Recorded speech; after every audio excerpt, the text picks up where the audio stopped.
lawyers, it was in the confines of the law. Okay, I do notice that the law does say there are certain rights that we have, but then I notice the law also has processes for which to obtain your right. There was a case on the radio the other day where a man's property had been invaded by somebody else, so his rights were broken. He took a bulldozer and went there and just took down the person's house. Later on, the lawyers came on the air and told us, no, he should have followed a process, a procedure. So I'm wondering, did PPP follow the proper process by which the law allowed them to exercise their rights to call for an election?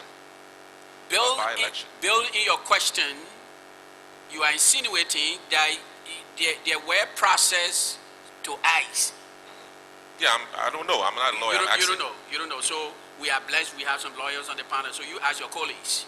Oh, so you don't know either? No. Okay, I know. Thank you. I know. But I believe that where I am right now, I'm in a different relationship with you. Your colleagues, you have a different set of relationship with your colleagues. And I'm saying to you, there's a constitution that says so. There's a constitutional provision. I can cite it for you so you can do your homework. Okay. Okay. Please go ahead. Okay. This piece says, for example, let me get Coleman this in 10 business. Let's settle this for once and for all.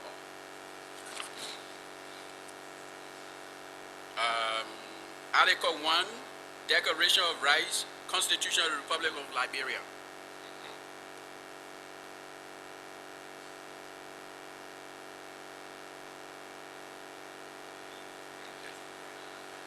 So you're saying that by that alone, you had the right to tell the government to get down and by what they call by-election. What is the harm in saying that the declaration, the preamble to that declaration of intent in 1980, March 7, 1980, it reads, the preamble, it says, the end of the institution is in quotation, sir. The end of the institution, maintenance and the administration of government is to secure the existence of the body politic, to protect it, and to furnish the individual who compose it with the power of enjoying in safety and tranquility their natural rights and the blessings of life, and whenever these great objects are now obtained, the people have a right to alter the government and to take measures necessary for their safety, their prosperity, and their happiness. Article 1, Declaration of Rights, Constitution of the Republic of Liberia. Now, haven't read that to you, sir. Let's do it this way. What is the harm that I commit by issuing this declaration? I'm saying to you, I'm indicting you for your inability to perform your job. Why should somebody keep you on the TRC, Mr. Commissioner, when you're not performing? You are using taxpayer money, and you want someone to pay you for doing nothing. Thank you. Well, first of all, as I said when I was starting, that my questions are only meant to clarify. No. So, I'm not mad with you. Okay. I'm not mad with you. So your heart I'm just mad with history. Okay. Thank you. Next, do you in any way see a connection between our unsettled family feud as brothers, meaning the so-called Congo and the American Liberian and the Native, etc., and the rise of foreigners enjoying the wealth of this land while we continue in disease, ignorance, and poverty? Do you think we have adequately resolved this historical resentment that we have for each other? Well, you answered that second part, but do you see any linkage between this? It's like the story, the Liberian story, that when the elephant fighting, the grass is suffering. But in this case, when the struggle between the brothers is taking on, strangers are coming in and they're enjoying the thing while the two of us struggling. So do you see that kind of correlation? No, what I see is that the foreigner or the other people are taking the goods from us. My difficulty is that we Liberians are not taking ourselves seriously enough to fix our country. And we believe somebody will come here to fix this place. If you ask me, that's where I'm hurt.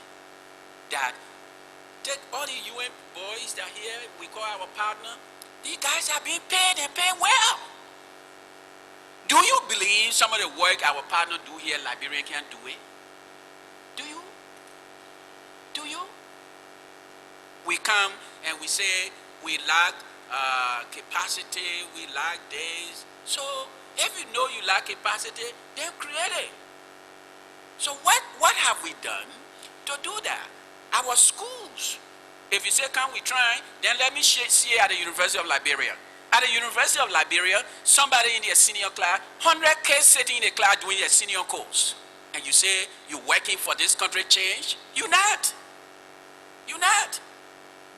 How can you, when you allow your son to sit in the classroom with 50 students at the professional level?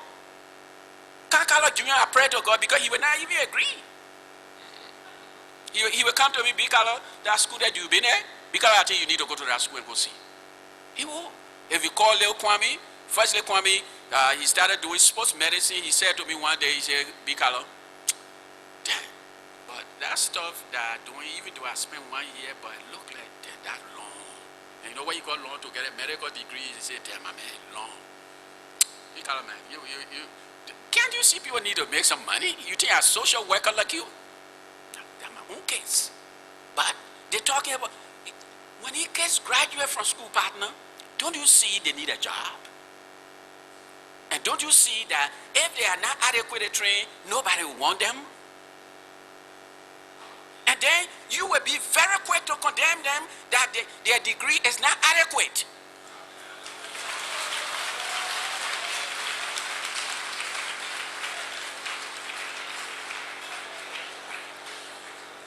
Thank you. It seems very clear that all Liberians believe we need to respect each other and trust each other and therefore improve our local situation. Yes. So that we don't have to look like beggars internationally. Yes. And the other piece that you made, that if permit me to add, and because of our situation, some of our guys that sit across the table from our international partner, they cannot even push a Liberian position because they're scared the international people will take the aid back. They're not going to take it back. You know the country better than our partners.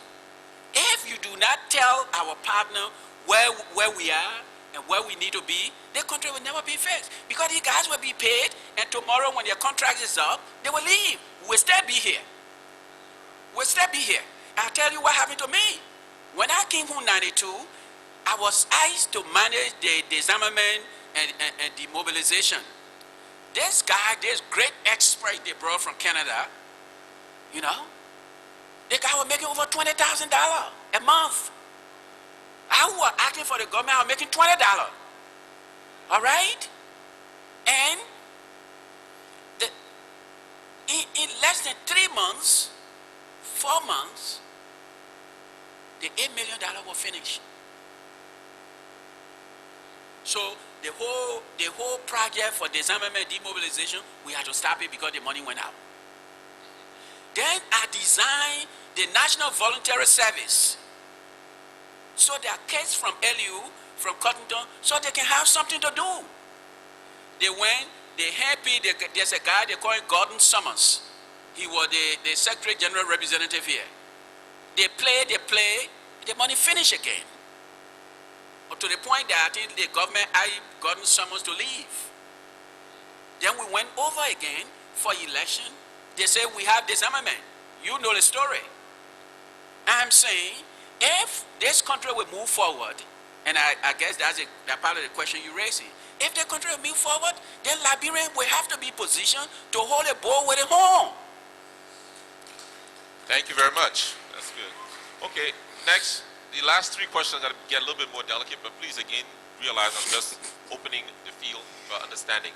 Okay. Okay, next, do you truly believe that the Truic Party's action or reaction against PPP/PAL, Revolution for Change, with extreme force of arms was simply to preserve their selfish power base, and that the reality of the global battle between good and evil being fought between the free democratic world centered on the USA during Carter and Reagan's administration and the communist world centered on USSR and Red China had nothing to do with their very intense action, especially considering that this same global struggle influenced the very PRC to self-destruct after the coup?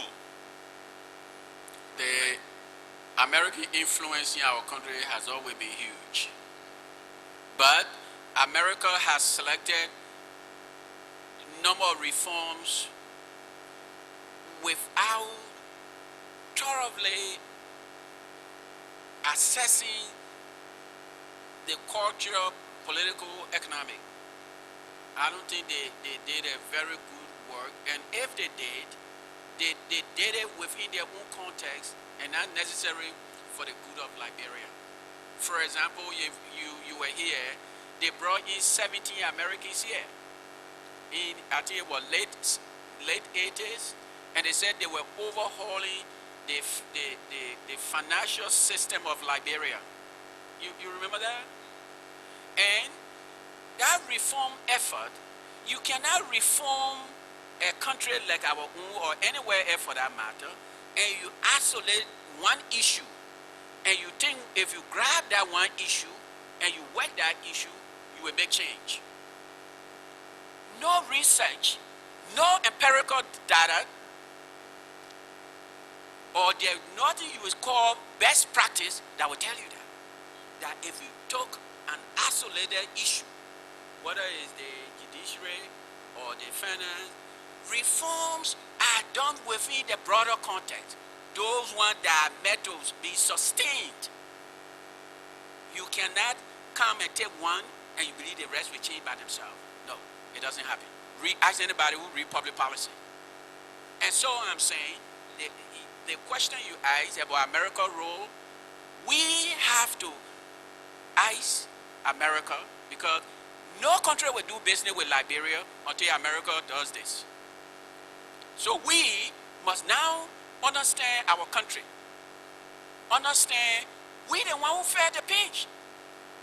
When the war hit Liberia, the American packed up and they left. We have to say to our friends, and I have been watching this president here since 1972. She doesn't have problems saying yes or no. She doesn't. And so we should capitalize. For me, I see that as her strength. We should be able to say to our international partner, we want to do this. This is what we want to do. We the Liberian professional. Even if we're working for UNDP, we should tell this guy, look, this doesn't look good, it's not in context, it's not linking, it's not clicking with our national direction. I mean, and we'll still be paid our lofty checks. Because you are professional, because part of the professional ethic is to be honest with yourself, professionally. Professionalism, in my understanding of the quote-unquote professionalism, is you got to be honest, you have to be independent. Because people's lives happen to be written on it. And I think that we like the people that are going public service in our country, they have not demonstrated independence in their thought process. And I hope to God that we can help to work on it. It needs some work. Okay, well, though you didn't really focus on it the way I hoped you would have, because you must understand that Torbert was one of those people like yourself. You want to discuss Torbert. You want to discuss Torbert. I'm trying to take you away so that we can talk Liberia. No, you don't think I understand your question? I do. I'm trying to understand what happened during those days Where that brought the domino effect upon our country. That's why I'm asking these questions. No, I understand that. I understand your perspective in it. I understand that, Commissioner. Yesterday I raised with you, you have the East-West rivalry. It existed, Jimmy Carter, it existed, Richard Nixon, it existed, Lincoln Johnson, it existed, John F. Kennedy. So that the East and West rivalry, it have been there for over 40 years. You know it and I know it. But I'm saying, amidst the East-West rivalry, we Liberians must find our niche.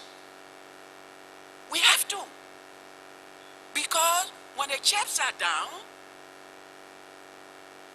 you understand, please? When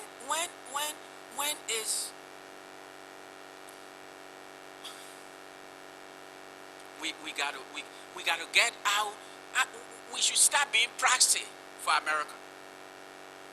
We should stop being proxy. I'm not saying something wrong with it, but I would want for Liberian policy people to think Liberia a little more.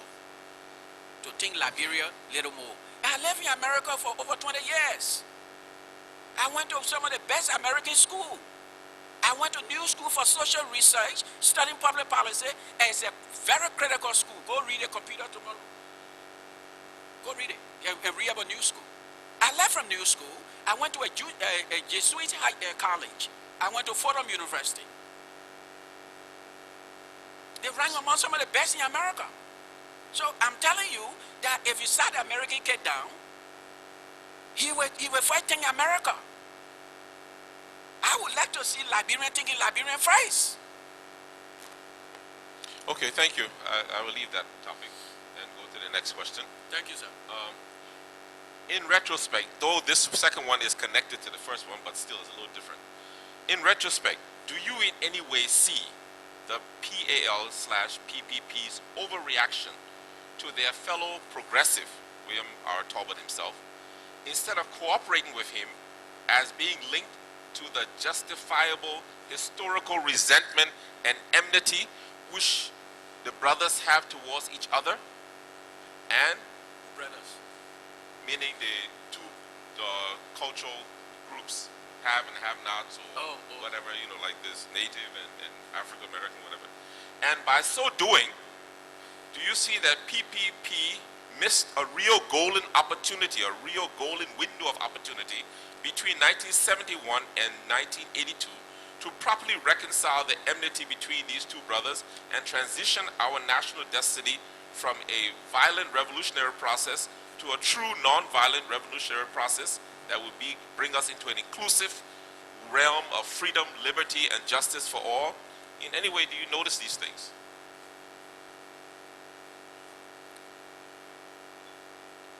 Progressive People Party,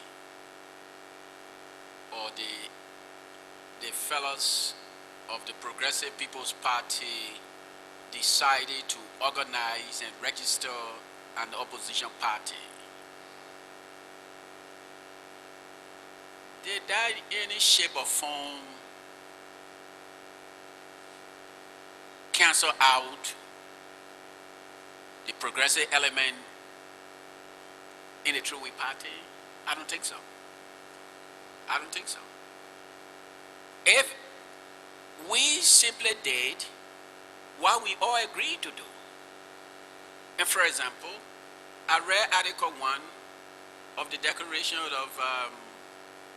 of Rights in our Constitution. If what we did was not admissible or permissible under the law, there would not be. We did not write this piece. We didn't. We decided that the one-party system in our country will stifle development. We concluded that the one-party system in our country in no way can they foster growth. We didn't see it. Now, by disagreeing with the one-party system, could somebody possibly say or think that we're destructive? I don't think so. And if for 1 second there was an inclination to think that way, I will ask them to rethink. Because it's important to have a mindset for Liberia to go forward. Thank you. But it's interesting that Talbot had agreed for the multi-party system. He accepted the registration willingly. He accepted, you say? The process was on course. It's not his place to accept, Coleman. The law says so. No, but regardless of that, he did confirm it. Meaning he didn't block it or any way. No, but even if he blocked it, the reason he didn't block it, Coleman, because he knew they were organized force. Okay. He didn't give it. Come on, Coleman, come on. Why you want to do this? Talbot didn't give. I'm not saying Talbot did not liberalize our country, but I'm saying to you,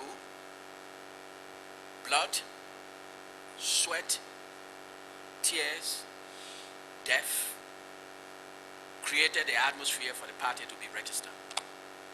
Well, that is true, but I mean, couldn't 1982 have been a good time to run? To as what? A multi-party. Couldn't 1982 have been a good time to run as run a where? multi-party competition against the two-week party? But you, typical Samuel Doe decided that PAL was suspended, Moja or LPP was suspended, and nothing happened. So if you believe that you are going to run 1982, there's nothing that guarantees that. No. And remember, I keep saying to you that we're having a conversation Monday morning. Lone Star play Ghana Sunday. The game is over. Regrettably, that's our job. Okay, thank you. Next, the last one. Do you have any information to share with us with regards to the supporters of the Wampa coup and the Charles Taylor coup? I noticed you had left Liberia and you were in America during that time, and you admitted that you had joined the Liberian Association. So would you like to highlight or say anything to us on those two issues? That's my last question. No. Thank you.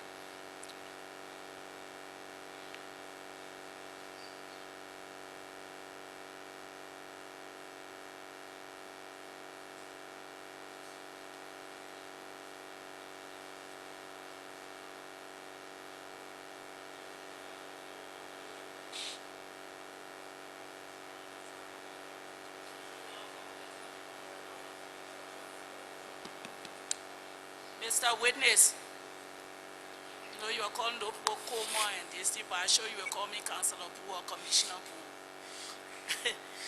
Mr. Witness, as I say, I only asked you question what you said, but you talk about Queen Pa's, Winston's death, the reason what you believe was his death, and what Commissioner Steele said when we went to the United States in furtherance of our work, there was a witness who testified, and in his testimony he gave a different reason what he taught. And I would like for you to comment on this. Okay. Because two things. One thing, the TRC was mandated, the 9 commissioners, with the work to do. But because we were mandated by political parties, civil servants, members of the party, warring factions, as well as our international partners, and we wanted the TRC process to be a Liberian process, we could have sat back there, got our research, and come up with a decision. But we wanted the involvement of all Liberians, because especially the myth and these rumors and these attitudes. So we wanted Liberians to participate. That is why we invited those who we know will have some information to add on to what we have, to find not only the truth, but the veracity. Because people can tell their story, but they may not be telling the truth. There could be someone there who might know better, because they might think that person is dead or won't find it. So that when we come up, so like when you keep on saying, y'all go there, y'all do your work, and this thing, we consented that so many, we have 17,000 statements from statement takers, victims and perpetrators. But when people, we invite certain people to come here, it's something like a lottery. We consider them of high esteem, something to participate to the process. And you know, it's not we don't want to create a grandstand or opportunity for people to come, you know, but want the contribution. So we appreciate any document you have and to tell it as it is, because this is a story we heard. This guy came and he said he was in the early days of the Coup too. In fact, he identified himself later to even be a relative of President Dole. then member of the head of state council. He said, and when the question for Winston, he said, Twanzama, who was the butler to the president, President Torba, Twanzama, that the president was supposed to leave to go to Zimbabwe. So his briefcase were all packed with coins and money to carry, as we know, public knowledge. So they tried to find out how to go to Bento or Bensonville, whatever the terminology one will accept. And they looked for Twanzama after saying, look, although, you know, we're not to harm you, they got those who concerned who know him, and they went there. Who all went there, but Mr. Councilman, Mr. Bole, George Bole, or one of those who went along with the group that went to the president's Torba house with Twanzama. And they got a briefcase, and there was some coins here and there, but they couldn't open the briefcase. They chunked it down, they couldn't open it. Anyway, Bole took the briefcase and said, okay, we will handle that. And he took the briefcase with the money, and they went to the mansion. That was the story that was told. Everything that's like what you see now is being recorded, is being taped also for posterity. So when they went there and they had X amount of money, and Winston and them didn't get their share, Winston and them said, this money is government's money, because the president was leaving and this is government's money. So we should put the money back, you know, in the treasury. We should hold this money, but it's not for you to be used for your personal use. And that's what caused the problem between them. Did you ever hear about that, or no sense? Of course, you came to work in May. Are you aware of that story, or that, what he told us? I heard that Twanzama, the butler to President Talbot, took some people to Bento and they got some stuff from Bento. Whether I did not hear what they did with them or what they didn't do with them. But I think that was the very first month of the coup. That discussion, if it took place, it may have been in high cycle. I will encourage you to raise that issue with Dr. Bole, since the person placed Bole there. But I heard that there were efforts to go to Bento to get this and do that. But the conversation, it didn't fly. Because again, remember now, those first month or two, or weeks, they were very chaotic. And so, some of the stuff that happened, I don't think it had any bearing on the discussion of going to the Barry or not going to the Barry, or the discussion of the Cold War, you know, America taking side, not taking side. Thank you very much. I just wanted that fact to be, you know, whether someone else knew it beside him. And you quoted, I know people think you quoted from the Constitution that you were reading. Was that the 1847 Constitution? 1847, ma'am. Yeah. But it also said that people have a right to assemble to remove their government in a peaceful manner by going to the legislature for them to be impeached. The one-sided legislature, you mean that the one we should have gone to? Yeah, but that to say it, that I would say at least if you are reading from the Constitution, I just seeking knowledge, ma'am. I just seeking knowledge, ma'am. Thank you.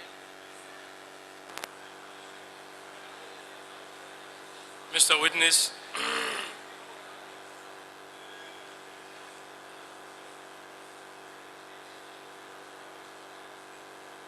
ladies and gentlemen,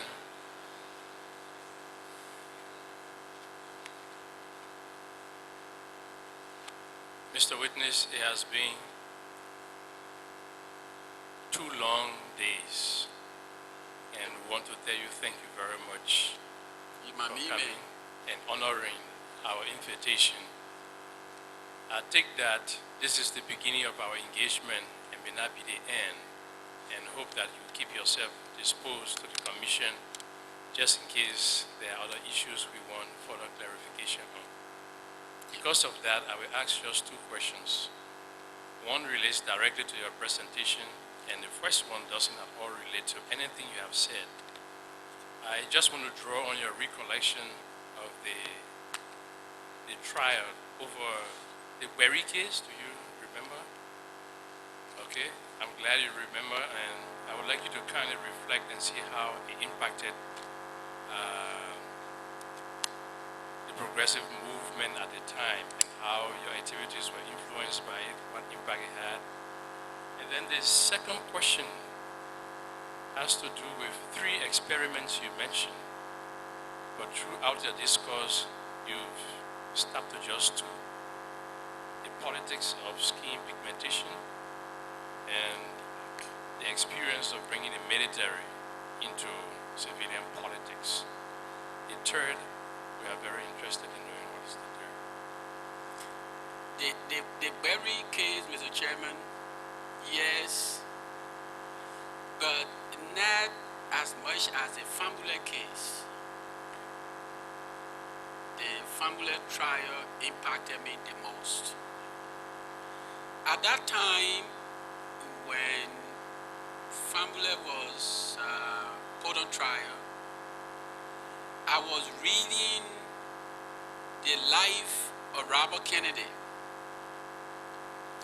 I was reading the life of Martin Luther King. I was reading Gandhi. Those three. And in the process, we had this lady, she was principal for AGM. AGM was then stopped into 9th grade from Texas. Had no disciplinary. And she would see me going in the library and just walk around the library looking for something to read. And she called me, she said, I see you in the library, can I give you something to read? And I remember she gave me a book. This lady was a Democrat. And later on I learned that she was one of the Democratic Party workers. You know, most of the people that stuff envelope, you know, put letter, mail letter for political party in the States are women. So she gave me the book. She gave me 3 books. One about Robert Kennedy, Martin Luther King, and Gandhi. And I started reading the book, and then they brought women family. I don't think anything Liberian politics impacted my life than the family trial. Maybe because I was too young emotionally, I was not strong. But I just thought that, you know, at those days, there was a gentleman by the name of Wellington Campbell. Wellington Campbell, they say he will plant things on people. He will plant here people. The security people were so powerful. And so you didn't really have to do anything, Joe. If Campbell decided that you finish, you finish. And what I heard, one of the things they had against the guy was he read some books. Roman family, he read some books. And I started thinking, so if I read book the way I read the book, the way woman gave me, then they will arrest me too. You know, then they will arrest me too. You know, so the Bowier case, by Bowier case now, you know, I was growing up, I was beginning to understand the Bowier case, and it goes to one of those pillars of power. We have to find a way to create indigenous capital. We have to. Bowier working in the Lomanese people's store. I don't mean to sound, my wife will say, I don't mean it in a bad way, but she will say, then she will tell you what she wants to say. And I don't mean this, Mr. Chairman, in a bad way, but the Lomanese people, they came here, we empowered them, and they started behaving like we nobody. That's what happened to Bowier. And the Lebanese community, they were able to get a best lawyer. And if you went to court, that's some of the reasons that our people are skeptical about, lawyer and the court business. You go to court and they say you must bring a preponderance of evidence. You must bring high-grade evidence. But this kid in a store, where he will get the preponderance of evidence? The kid who died is on Lebanese man's store on Center Street. And so, what it did for me, it just sharpened the contradiction. It was one of those motivation on my part. I was motivated by the Berry case that, look, this thing ain't going to work. The way it is ain't going to work. I talk about the 3 experiments, the light-skinned people that organized the country up to, say, 1869. Because at the time, E.J. Rock came, the very dark-skinned people. The dark-skinned people took the country, I guess, to 1980. Then the native slight military came. Those are the three stages. If you want to do a critical analysis of the political situation in our country, you have to take those 3 that way. Now, in the last one, where the military slide natives, you will see that the Congo people intruded themselves. They intruded themselves in such a way, in the class context that Commissioner Steve was trying to get me to, but I thought he made a point that the reason I just said he made my point, let me leave it. But the way they intruded, they have the privileges, they have reason to see a bankrupt system. The former True We Party people, like Congo, they had a reason. And their reason, Mr. Chairman, can be attributed to, they were property owners. They were property owners. The value of property owner versus the non-property owner is how do you call it place? The river right here, St. Paul. That's how wide it is. That's how wide it is. Now, if you want to, I'm a social worker, so I run away from all of the class and thing. When my family, you can call him back, he will discuss it for you. And I thought he made a good argument. I don't want to spoil it. Sometimes you get plenty of quotes on something they can put, I don't want to go through the class discussion, but I can say safely that had the True We Party, the quote-unquote experience, the native experience, had they not intruded themselves in a 1980 debate or 1980 discussion, I have to say our situation would have been better today.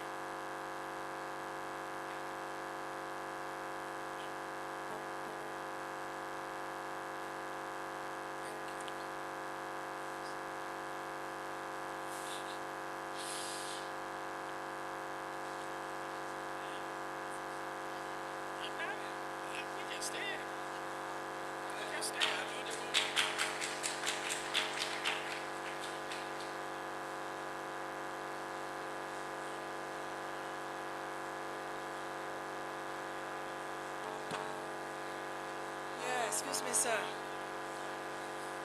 I just want one clarification, and it's on, you talk about when they were in prison here, and there was this Carlor that was there, and he said that when my family came and made an analysis, I got out this space in here because I was waiting for the analysis and I didn't get it, so I just wanted for you to please tell us that before you leave.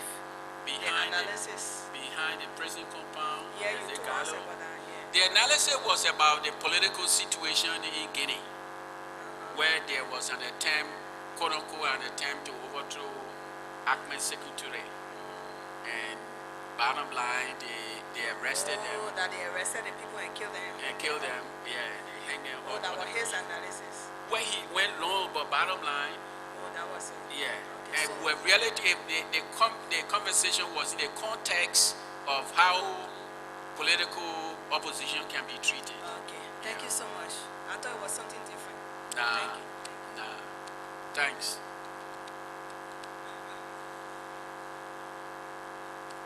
Karn Carlor, Yes, sir. we want to thank you very much for coming to the commission. The testimony has contributed in a lot of ways to the work of the commission, and we want to salute you and all others who have come and supported the work of the commission thus far. Now that your testimony has ended, before you leave, is there a last word you would like to leave with the commission and the people of Liberia? Yes.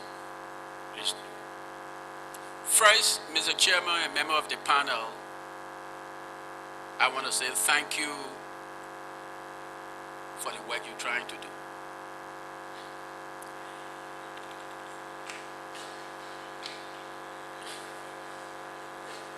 Two, if during this interaction I came across I've been harsh, it's all about passion. It's not intended in any way to be disrespectful to this panel.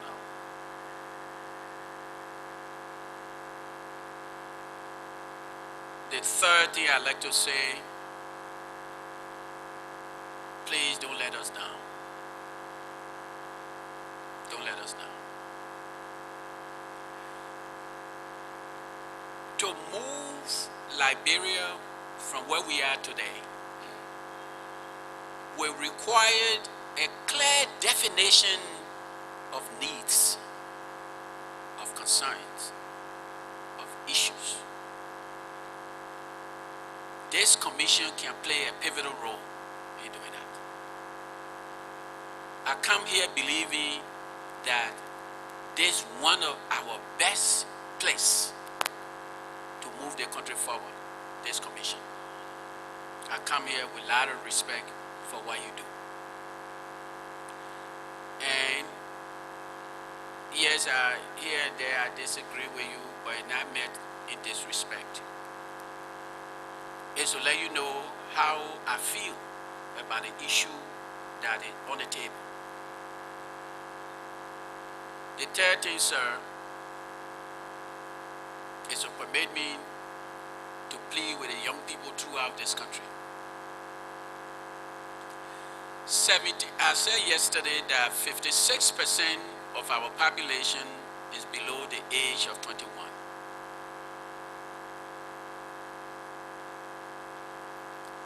And those children, I consider them the consuming element of our country. They're waiting on somebody to help them through, to buy them notebook, to pay their way, to help them find a job. Sometimes they are like the women, they are the most vulnerable in society. That group, 21, the elderly, the women, they are in the same category. I believe for our country to move forward, this population, the disabled, the elderly, the women, and the children need our fullest attention. I believe this country, I stood, by the way, on the high shoulder of some fine people.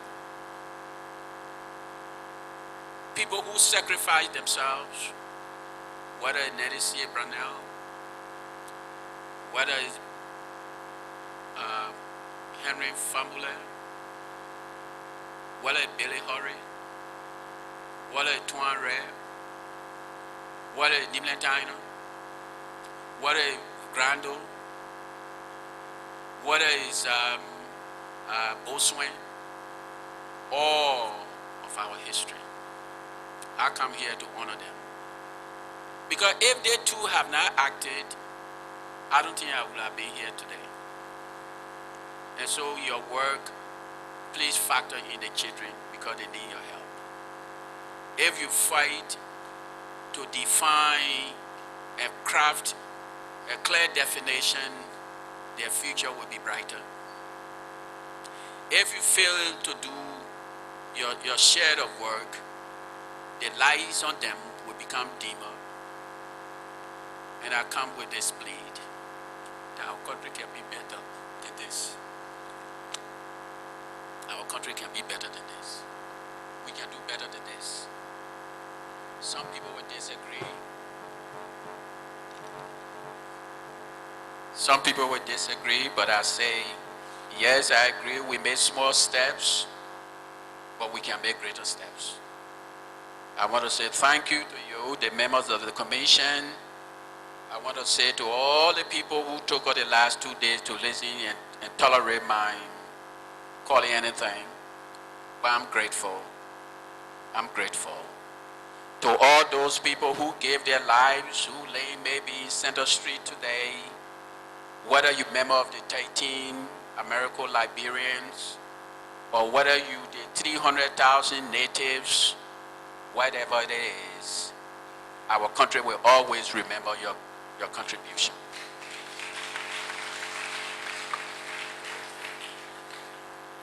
I want to leave here saying to our country, all of us, we got to fight to fix this country. And to fight to fix the country, it doesn't mean disrespect for the other person. No.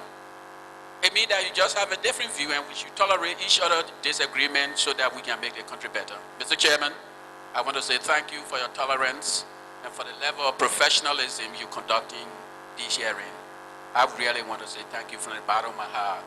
I show my wife who is here, she too is pleased about the work you're trying to do. I say thank you very much. Thank you very much, Honorable D. Karn Carlor.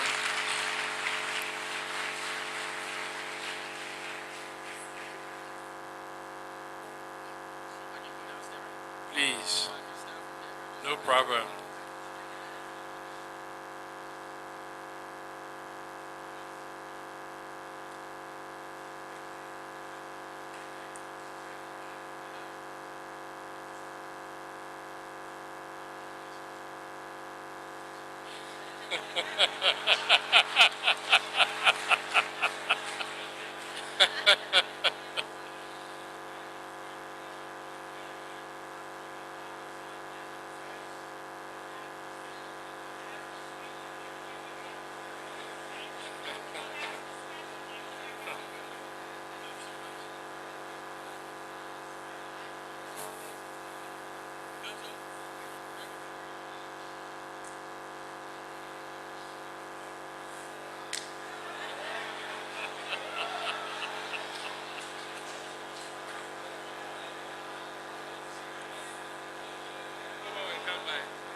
Okay, thank you. We'll now ask Honorable Emmanuel, Reverend Emmanuel Bowier.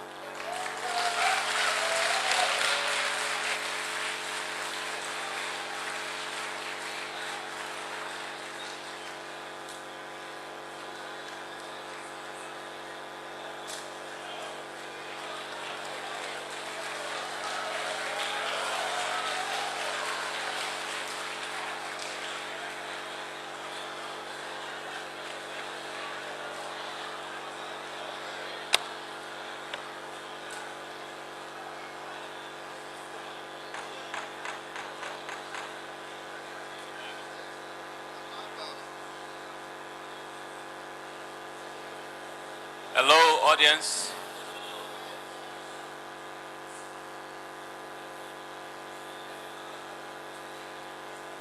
Once again, we want to appeal to you.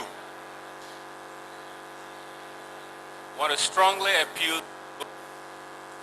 to give the discussion a chance, because any statement that is made here, if it is not correctly understood, we will leave this hall carrying a wrong message. So please, we ask you, as we said, all of the information that are collected here is for the purpose of rewriting the history of this nation. So it will even be to your advantage if you sit down and just take your note, other than just causing noise. We're sorry. I want to say thank you.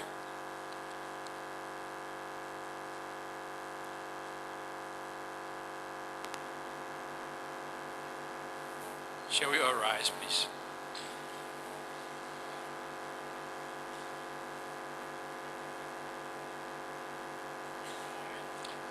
I, Jonathan Emmanuel Bowier, do solemnly swear that my statement I have come to present to the Truth and Reconciliation Commission of Liberia is the truth, the whole truth, and nothing but the truth. So help me God.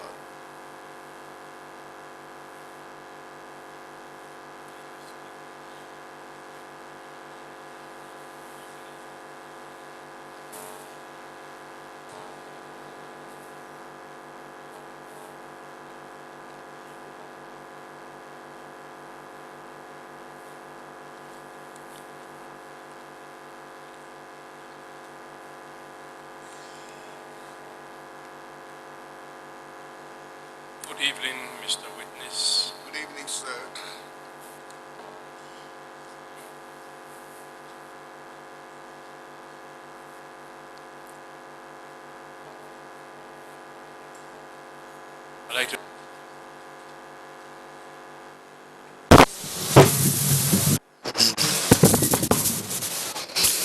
I'd like to use this time to welcome you to the public session of the Truth and Reconciliation Commission, Thank you.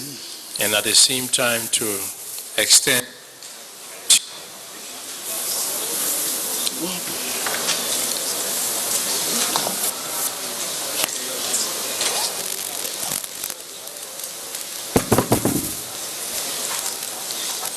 to you gratitude of the Commission in positively responding to our invitation to come and join us in understanding events, circumstances, conditions of the past, in a hope that this nation and this commission can establish the truth as a foundation for future national reconciliation and as a basis for us moving forward. You have been, in your own right, an activist, a politician, a public official, and sometimes a civil servant. Against that background, the Commission thought it was proper to invite you to share your rich experience with us and the people of Liberia as part of your patriotic contribution to the rebirth of our nation and to provide some answers to the very burning questions that have emerged since our conflict. At this time, I will introduce commissioners to you, following which we will say a little bit about your public life and then progress into your presentation. Commissioner Sheikh Kafuma Konen sits at the extreme right. Next to him is Commissioner Umunsila, Commissioner Per Brown Bull. At the immediate right is Commissioner Dede Dorope, and to my left is Commissioner John Stewart. Other commissioners will be joining us during the course of your discourse. Thank you very much. Again, you are most welcome. Thank you very much, Mr. Chairman. I'm very happy to appear here before this commission to contribute in some way in finding a path to where all Liberians can unite as a nation and a people.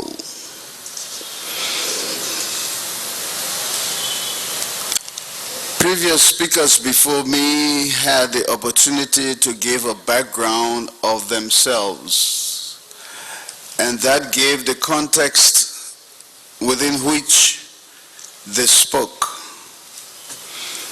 I would like to also follow similar procedure and to give you a background of myself. I belong to two distinct group of people in Liberia. These two groups have been at loggerheads for some time, but I belong to both of them. Biologically, my father is from Riverside County, that portion of Riverside that is close to the Nimba County area. We have a close proximity to the people they call the Bowier and Douru people. Before 1980, they were part of Riverside. After 1980, we had no PRC people from Riverside, so they ran to Nimba. Now we heard they want to come back. My mother is from the Socio-political section of Maryland County. And so I belong to the Bassa ethnic group and the Gribble ethnic group. Technically speaking, I should not have had any connection with Maryland County, except for the fact that Firestone came to Liberia in the 1920s. And my grandfather, who was my mother's father, John Kanga, was a cook for one of the Firestone managers in the Habel area, because that area was the area of my great-grandparents who were the rulers in that area before Firestone came to Liberia. When Firestone came to Liberia, that area was taken by eminent domain by the government and given to Firestone to plant their plantation. And so our people had to be displaced. They had to remove from where Robertsfield is, from the cotton tree area, and go back toward Bassa to a place that our people renamed Kwiza. It means that the Kui people took us from there. So my grandfather, who was displaced and had to come now to work as a cook for Firestone, ended up in the Kipalmas area or Maryland County area because the Firestone saw the need to expand their plantation to Maryland County. And so my grandfather went along to cook. While in the Maryland County area, he formed my grandmother in the Plea area. And so Firestone helped to increase my tribe and to extend my family lineage, even though they took us from where we were. Because as our people say, Kwiza, the Kui people took us away. That caused my mother to be born in Plebo area. My father, who came from Riverside, was born of a very interesting union between a man referred to as Gadi Dito. It means a man's spear in a spear war. Gadi Dito. And a lady whose name I do not know now, because my father had to leave Riverside before he was 13 years old. Because there evolved a family feud that now, almost 100 years later, has not been resolved. And that is why I'm very interested in anything that will bring peace Because 100 years ago or more, there was a family feud in my little village, in my father's village, that has not subsided to this day. My father comes from a place called Sayat Town in Riverses, the Central Sea Chiefdom. His father had a brother called Glebo who worked on the ship. They were part of the people called the crew, because anybody working on ship in those days were referred to as crew. And he went what they call down the coast, down the southwest African coast, all the time going up and down. And on one of his visits back, on his trip back to the village, he brought along with him a mulatto woman from the Portuguese-speaking people down southwest Africa. And that woman was presented to my grandfather, Gadi Dito, as a gift from his younger brother, Glebo. And they had my father and my father's brother, Jacqui. And then there arose a dispute. This Gadi Dito, who was said to be a very boisterous man, beating up everybody that he got angry with, suspected that somebody in a nearby village was looking with lust upon his white woman, because that's how they considered her to be, even though she was mulatto. But then my father was born, and he was a child. And so my grandfather got very angry about the rumor that somebody in a nearby village wanted to attract his white woman, and went to the village to settle the matter. When he entered the village, the people panicked because they knew his temper. And they were eating, and they invited him to eat and said, after we get through eating, we can settle this matter. He said he did not want to eat with them. So they said, okay, go under the palaver hut and wait for us. When we are through eating, we will discuss the matter.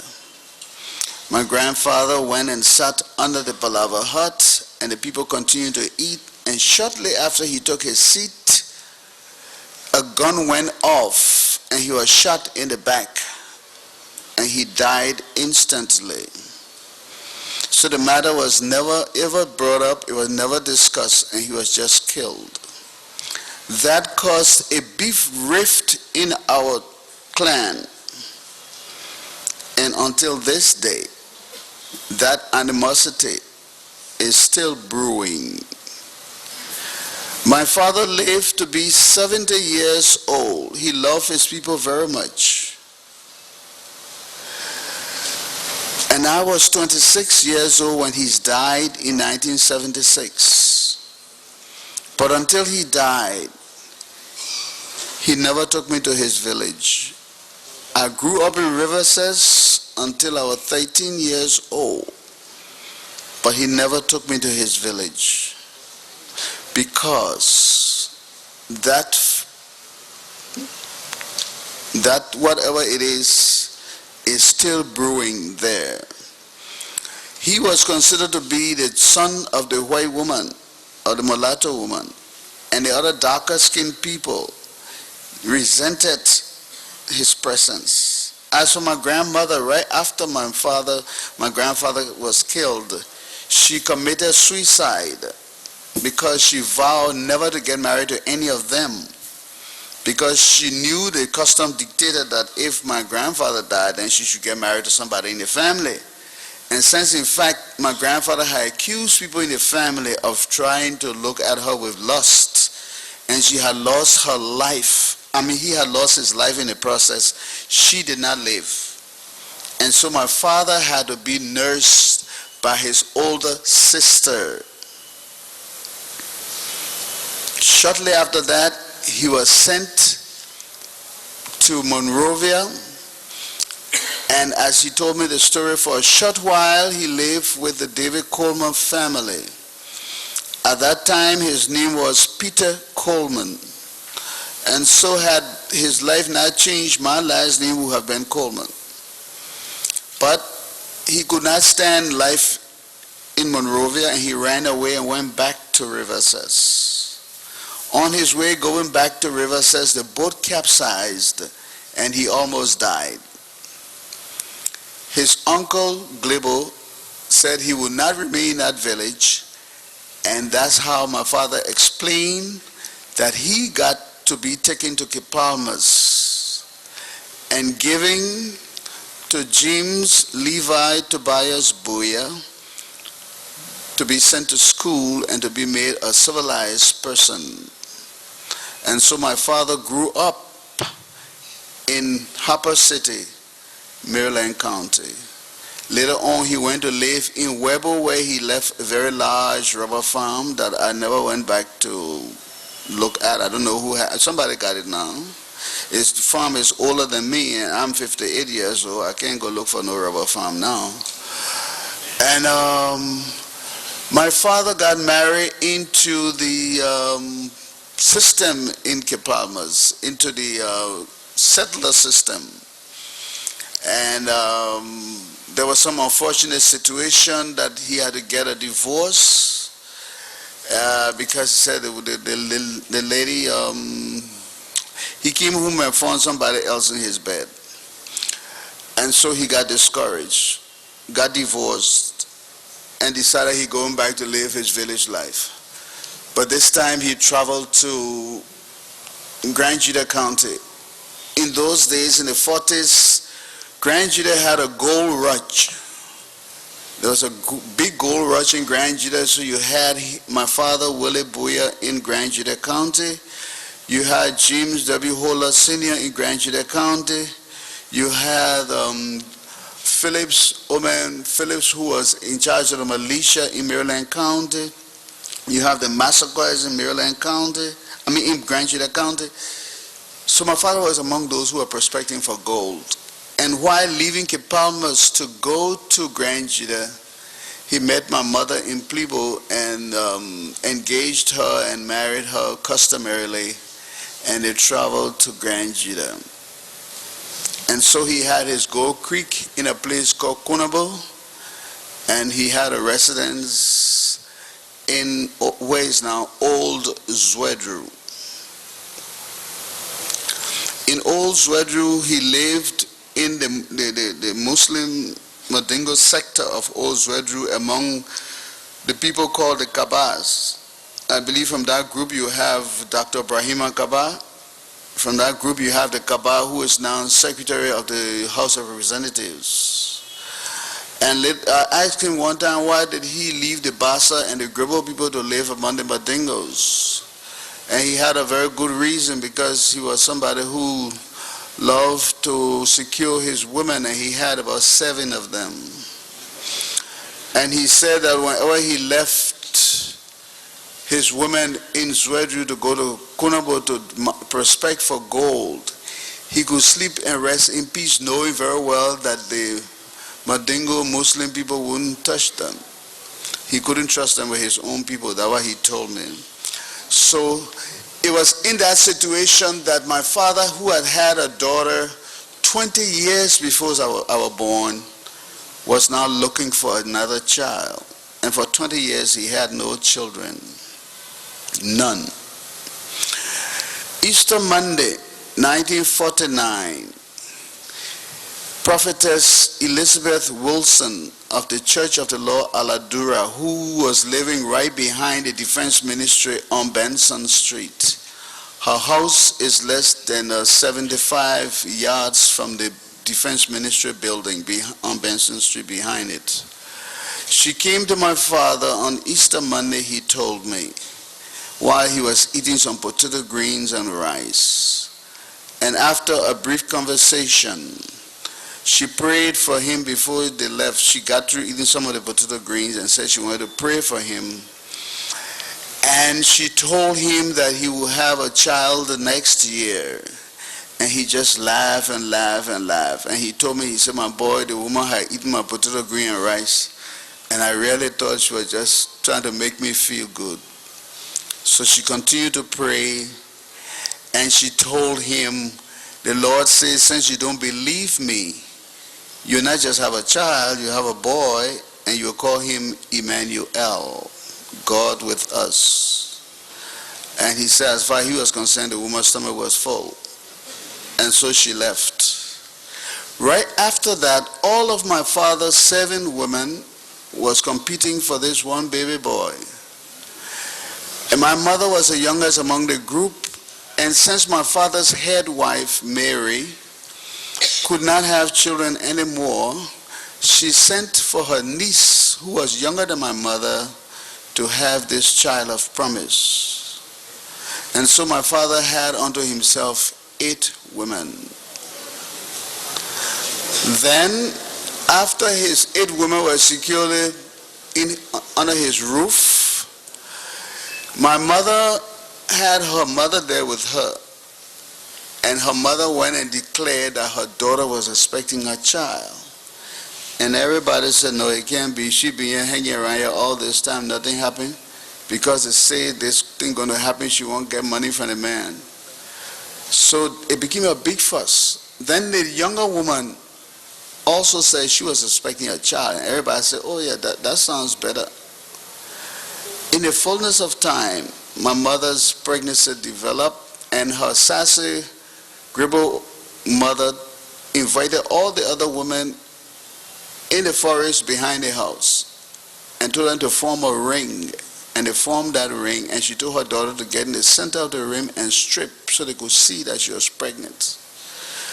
And so she did that, and after that she took her daughter, cursed the other people out, and went back to town with her daughter. Well, the other people didn't give up so early. They went home and circulated the news that we saw her stomach big but full of dirty water. So that caused another problem in the place. In the fullness of time, I was born January 17, 1950. My brother was born February 22nd, 1950. So my father now had 2 sons on his hand. That created some problems in the family again, because the head woman assumed that her son, because when you bring in somebody customarily to have a child for you, that child becomes your child. So the head woman assumes that her son should be this person who is the head of the family. But as God will have it, I just popped out January 17. The guy came 1 month and 5 days later. So he couldn't claim that position. I'm telling you all this to tell you how I came to where I came. All that time my father was digging gold. He was not in the government. Then President Tupman visited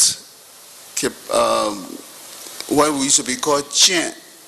It was not Grand Jude at that time. It was called Chen District. And when he got there for his executive council in about 51, the people went to him and said they wanted my father to be the commissioner. And he asked them why. They said because when the soldiers come to beat us up to pay taxes, he would just tell them to estimate how much we owe, and he would just pay for the whole town. So he, a good man, wanted him to be the commissioner. And Tupman had a way of finding things out. So he sent people to my father that night to go and find out from him what would be his disposition if he were given the position of commissioner. My father told the people he would not be commissioner because he was making $475 US every 2 weeks from his gold business. And he could not leave there to go and get $33.33 as district commissioner. But he was warned that when Tupman gives you an offer, it's not actually an offer, it's something that you got to seriously take. So the next day he was called to the council and declared district commissioner.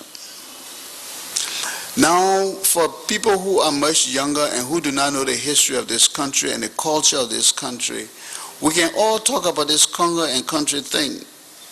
But I agreed to come here basically because when I leave here, I intend for our young people especially to have a different view of Liberia. That in Liberia, you don't have to be Congo, you don't have to be country, you're simply Liberian. And I'm not country, I'm not Congo, I'm Liberian. My father accepted the job, And the very next week,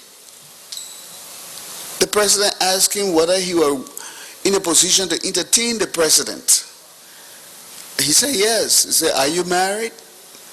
He said, well, he has 8 women. The president said, no, I'm asking you if you are married. So he was not married in the church.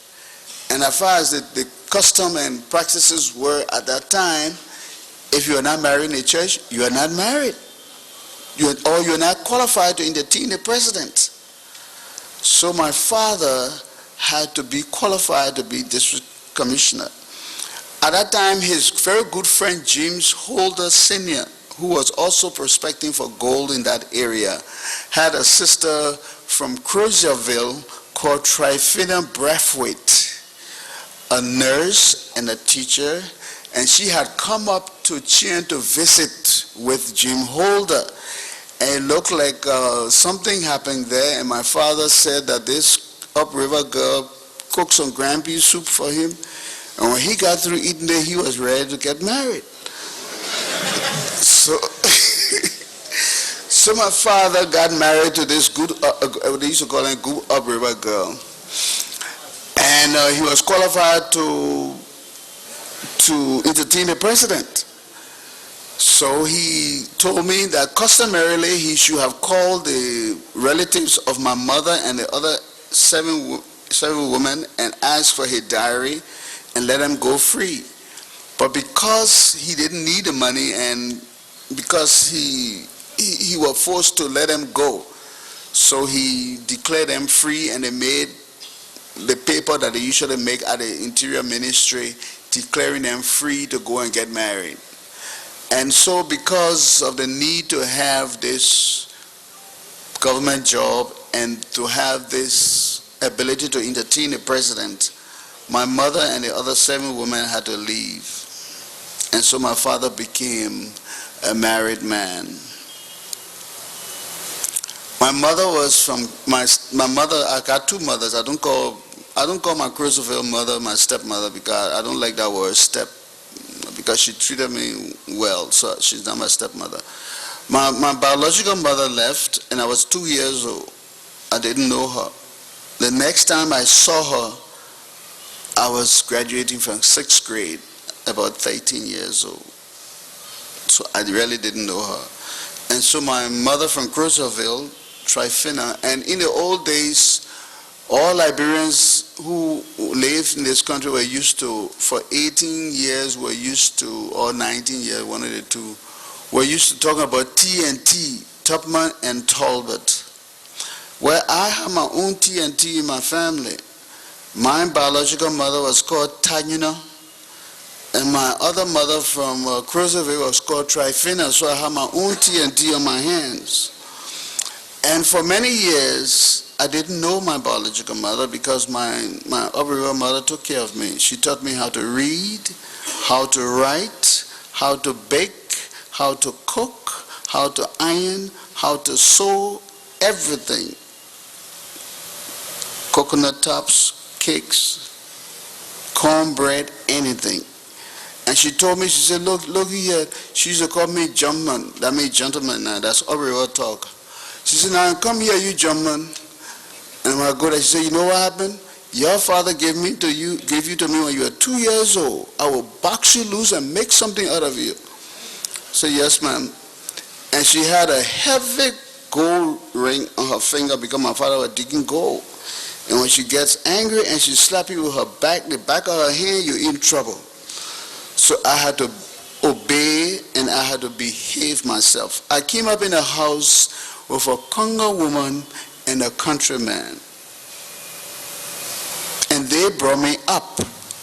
And I must tell you, this whole debate we're having today, I started it, I heard about it when I was 5, 6, 7, 8, 9, 10, 11, 12 years old, until I got 26 years old. My father died. That debate was going on in our house. My father was made district commissioner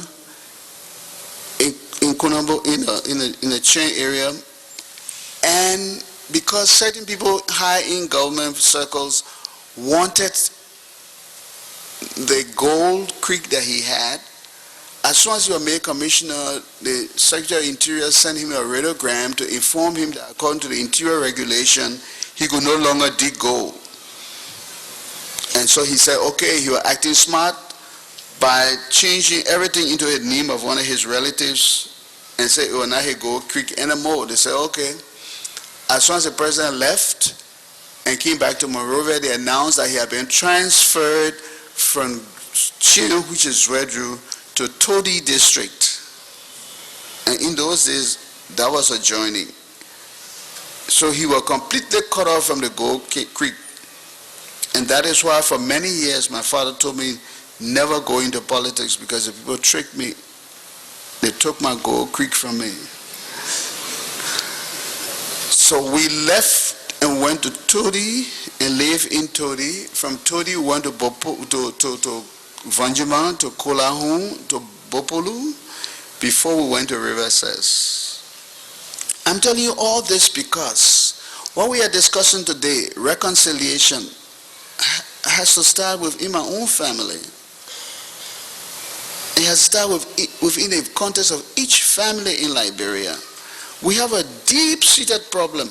Now, many of my friends who came before me are versed in political science and economics and everything. I'm not versed in any of those things. I like to look at the Liberian crisis from the socio-cultural point of view. Who are we and how did we get where we are? My father became the superintendent of River Cess in 1956, but before then we lived in Bapolo, what is now Bapolo, but it was called Bopolu Swen District. And that is when I had my first experience with politics when I was 5 years old.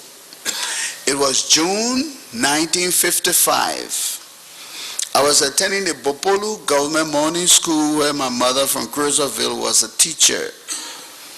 I go to school, my mother is the teacher. I come home, she's presiding over the house. I go to church, she's superintendent of Sunday school. Everywhere I turned, she was there.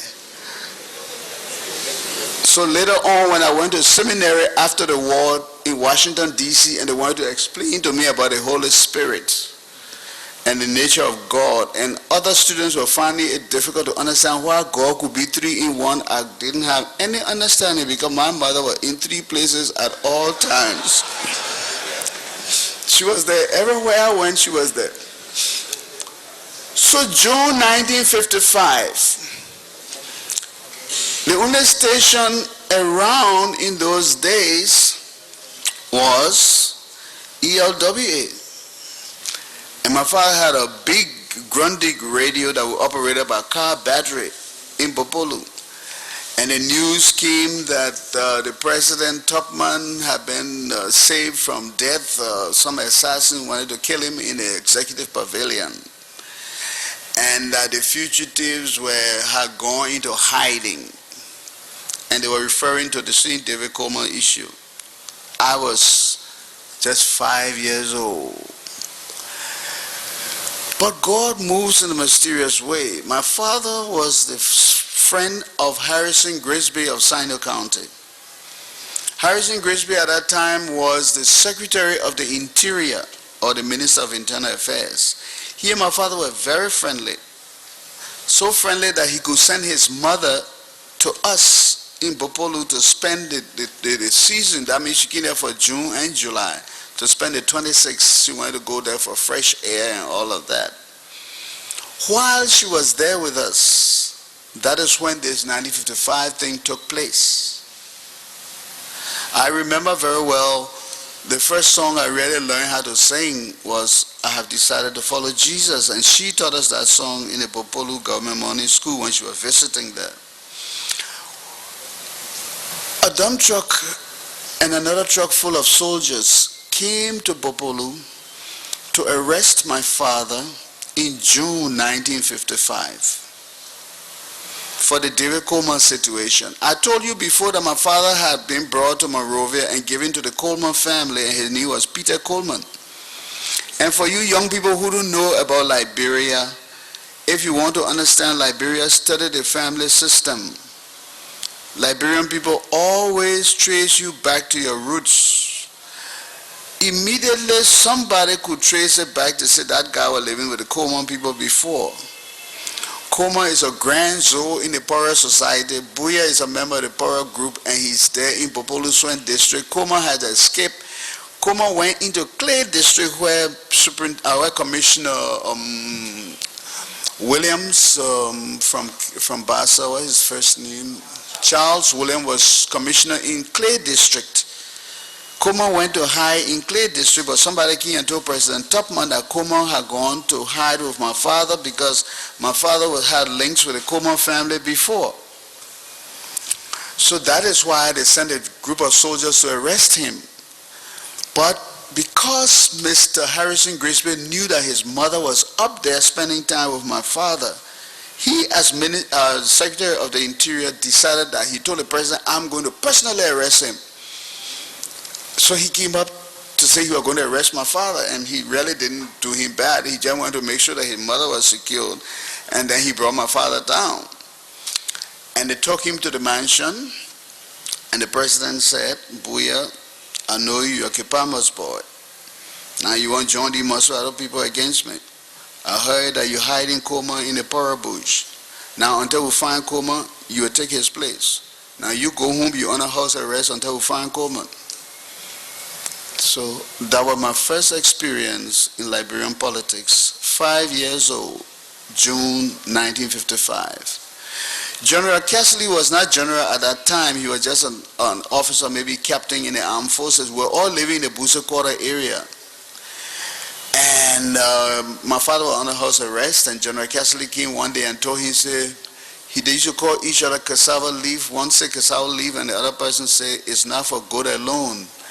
And later on, my father explained to me that was a word that was used by indigenous people in the government who were encouraging each other all the time that this thing here, this power, is like cassava leaf. Good alone can't eat it.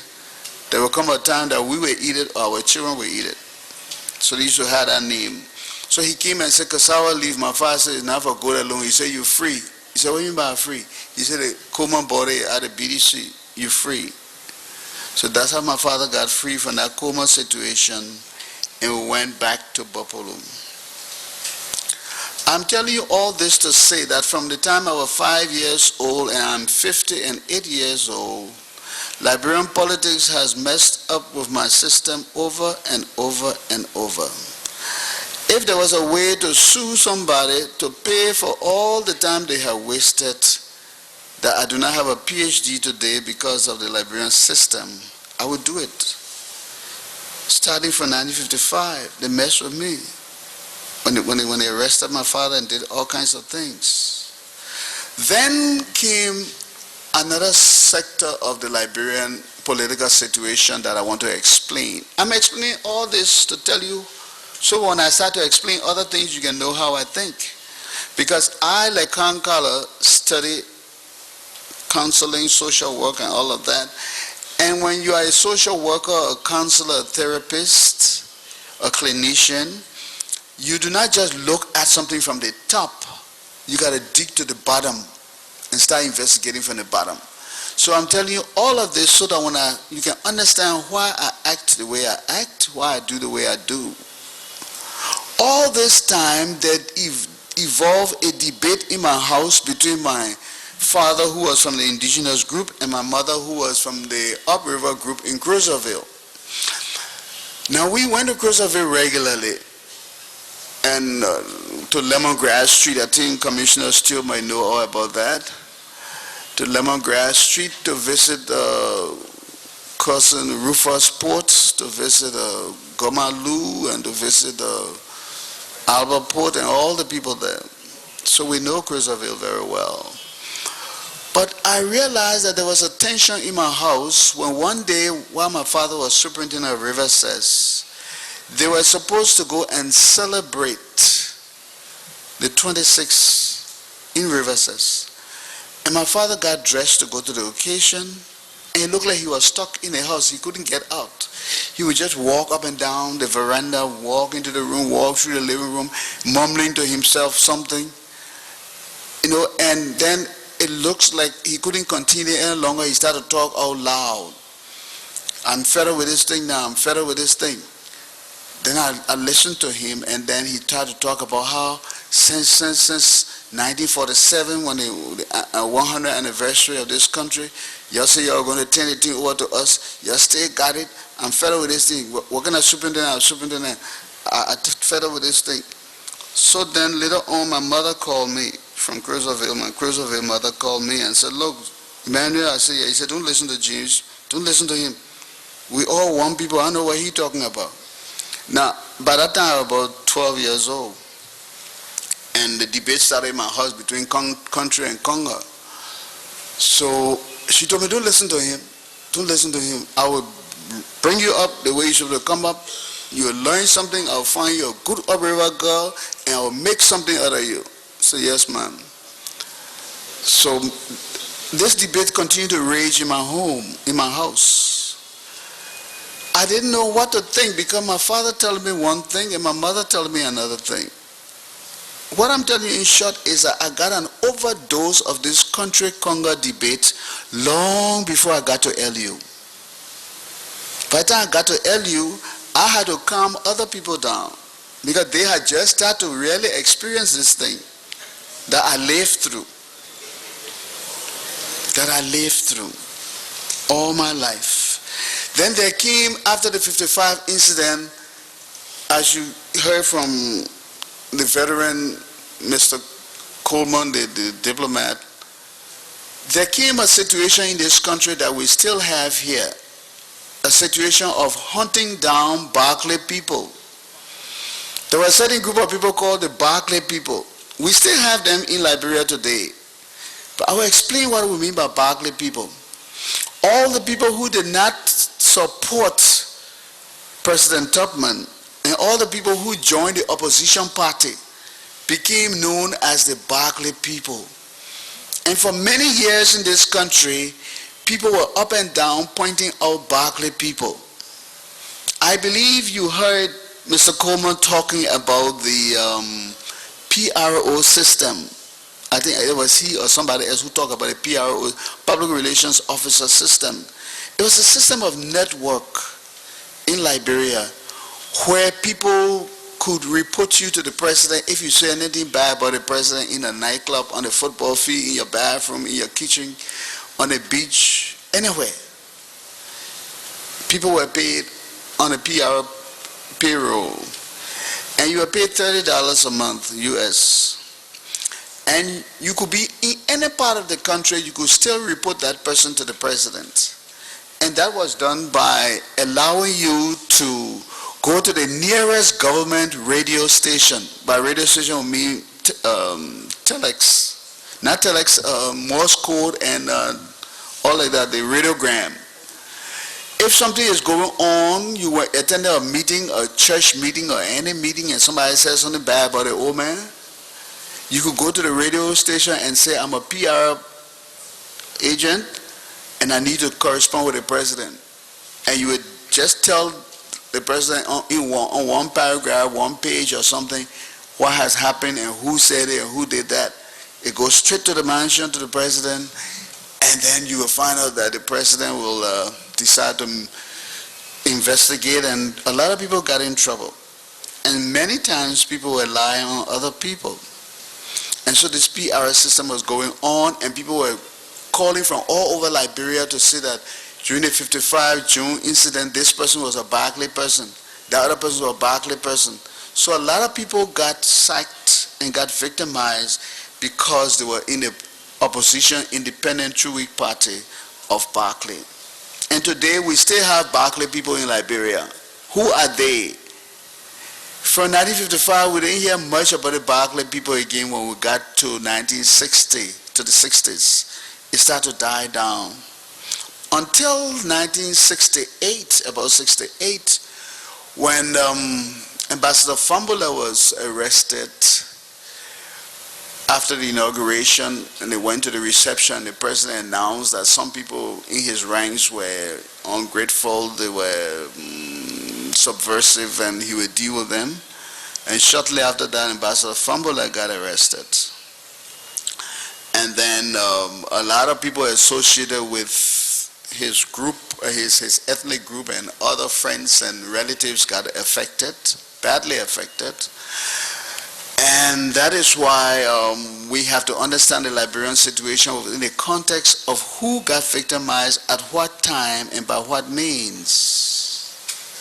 Now, I was here when Dr. Fambula spoke, and people are saying, oh, he didn't say I apologize, he didn't say this, he didn't say that. As a person who has been working in the area of counseling, therapy, I can understand Dr. Fambula's situation. As a young man, he watched his father, who is his hero. Every boy looks up to his father as a hero. And he watched his father brought down from the pinnacle of diplomacy, brought down to a common criminal and sent to jail, all his properties confiscated. And in the mind of that young boy, his dreams were dashed. And if you are a good counselor and a clinician, you will go back and reconstruct his life to find out that at that crucial age, before he got out of his teen age, his whole dreams were dashed. And do we know whether he ever got counseling? Do we know whether he ever got somebody to talk to him, to talk it out of his system? I do not know. I have not talked with him about it. Well, I assume not. Just last week, it was announced that his mother said that for 10 years, she had treated him like a stepchild, not willingly, but because of time and circumstance. Now here is a boy whose father is in jail, he locked up, and his mother, because of circumstance, could not give him the kind of nurturing and mothering that he needed. He grows up, and we must be very glad that he did not decide to become a criminal, because he would have been a very good one. He took his talents and went to school and put his whole mind into studying to become the best he could be. And I just told him just last week, I said, Dr. Fambula, I respected you when I read your first book. The first book that I read of him, I don't know if that was his first book, but it's called Liberia, The Diplomacy of Prejudice. I said, I looked through that book page by page and page by page. I got to the end and I found out that you gave President Tubman a very good treatment. You are not sarcastic, you are not insulting. You treated him like nothing had happened before. And he said, yes, man, I'm an academician. I said, yes, I respect you for that. I'm telling you all of this to tell you that in Liberia we have a problem. And this problem is in every family. We have very angry children who we have not rehabilitated. These angry children are now locked up in the borders of 50 and 60-year-old men, but they are still locked up there. And once in a while, this anger will burst out. All of the people who came here before I came told you stories upon stories about how they thought they were taken advantage of. I bless God that I was not taking advantage of per se, because I was in the house with what they call a Congo woman and a countryman, and they two had their debates, and they two were trying to get my support for their sides. And I knew very well, I listened to my father. He would call me on the piazza, what you call veranda now, we call it piazza in those days. He would call me there and sit me down and start to tell me all about these Congo people and this and this and this and this. So I started to wonder, how come you got a Congo woman and talking about the Congo people? Then when he leaves me alone, my mother calls me in the back there and she got some rice bread and things for me to eat. And while I'm eating, she tells me the other side of the story. So I listen to my father, but my mother who gave me the rice bread, I hear her too. So what I'm telling you is that I had a balanced diet of Liberian politics. I had the politics from the Congo side, the politics from the countryside.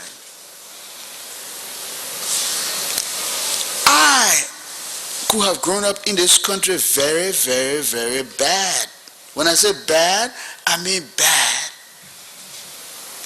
Haji Nkrumah was my contemporary in school. Karn Carlor was my contemporary in school. Karn Carlor and myself were in the same political party. Haji Nkrumah was in another political party. And when it comes to strategy, they all know that I don't talk, but I think. And when I think, I can think you into anything, into doing anything. Nkrumah knows that. I mean, if my father had not talked to me, I would have my own army. I will have my own army. My father went through the ranks of the True Party. And I must tell you, what we're doing today, I just gave you headlines. Because I know very well it's almost 6 o'clock. You are tired from hearing 2 days of continuous testimony, and I have been here many, many days trying to talk, and in your graciousness you have allowed me to start speaking today, but this is not the end. My father went through the ranks of the True Party. When the coup occurred on April 12, 1980, I was General Coordinator of the True Party of Liberia. I've never denied that. I will never deny that, because it is a fact of history that my father from the backwoods of Rivers came up, went to school, could only manage to get his 6th grade Royal Reader education. And I could come, and he told me, my son, the gravy that those people are cooking in the house that I can only smell, one day you will sit at the banquet table and eat. Behave yourself. Do not get involved in anything seditious. I must tell you, I have a brother called Washington. He's the guy who came February 22nd, 1 month and 5 days after I came.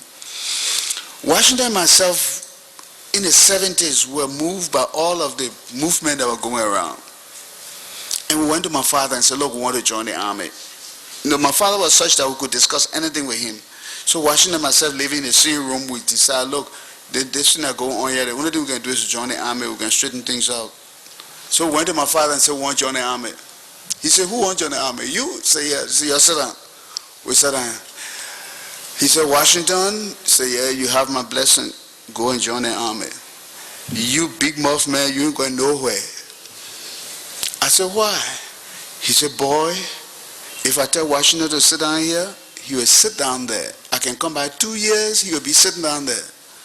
If I tell you to sit down, you will tell me why. You want to know everything? Why? You say in the army, you don't reason why. You do or you die. So you're not going to the army. He gave my brother Washington a blessing. He went and joined the army, the Air Reconnaissance Unit, left the university as a physics student, went to the United States, trained to fly planes, and for 35 years he was in the army, in the Air Reconnaissance Unit. Can you imagine? He flew the planes through the wall, and he stopped flying because they shot him, and he had to land a plane on a beach at BTC. But my father blessed him to join the army, and for 35 years he was all right. My father told me, look, you got big mouth, you're not going to the army. But every day I bless him, because had he not stopped me, perhaps you would never have heard of a name called Doe. Because my high hair and my temperament, everything, I was fired up in the 70s. Long before my friend Comedy Weedeh, Dusty Wolokoli, George Clay Kier, and all these boys came to the university, I had already gone to the Student Affairs office and signed a paper to have the meeting, to use the auditorium to organize the movement for justice in Africa.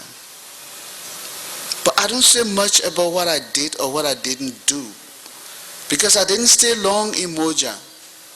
I had to leave because it's the Congo and country business that entered Moja. I left. And I've never mentioned anything about it until today. I left.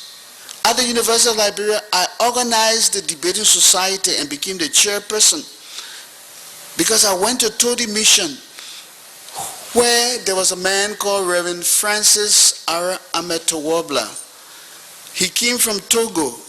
He was a minister of education in that country when there was a coup in 1958. President Tubman had sent Honorable T.N.S. Eastman there to bring in the head of the government in that place. At that time, he was I forgot. The president of Togo at that time, that was the first coup in Africa. Olympio, Sylvanus Olympio. They sent the Liberian National Airways to go and get him. They were sort of flying here. The night before he was supposed to come, they shot him dead. And so the education minister and other people came here in exile. And because he was a Presbyterian, he went to Todi Mission to teach. An education minister becoming a teacher of a junior high school. And my father found out that this man from Togo was at Todi Mission, and he did not allow people to wear long trousers. And you had to cut wood 2 times a week. And you had to water, and you had to plant a cassava farm. My father said that's a place for his children. So he sent us to Todi Mission. And that man disciplined us. And there is where I learned my basic English. Good speech, good writing. I stayed there until I graduated from high school. So the coup d'etat in Africa brought Reverend Ahmed to Liberia, and he became my principal. And he told me a lot of things, and he organized the debating society on Todi Mission. When I came to the University of Liberia in 1970, there was no debating society on campus. It was a dead place. Mr. Kenneth Best, Charles Minor, and other people had organized the Liberian National Student Union at the universities in the 60s through the efforts of the International Union of Students. That was short-lived. President Tubman banned that organization in the late 60s. And nobody ever dared to reorganize it, even in the 70s. I went to the University of Liberia in the 70s, and it was dead. No debate, no nothing. Nothing going on. And so I decided, along with Duba Karanda, James Holman, and other people as Alexander Jackson, Yvette Chesson, Victor Weeks, who came in later on, to organize a debating society to start talking about things on campus. And I was the first chairman of the debating society.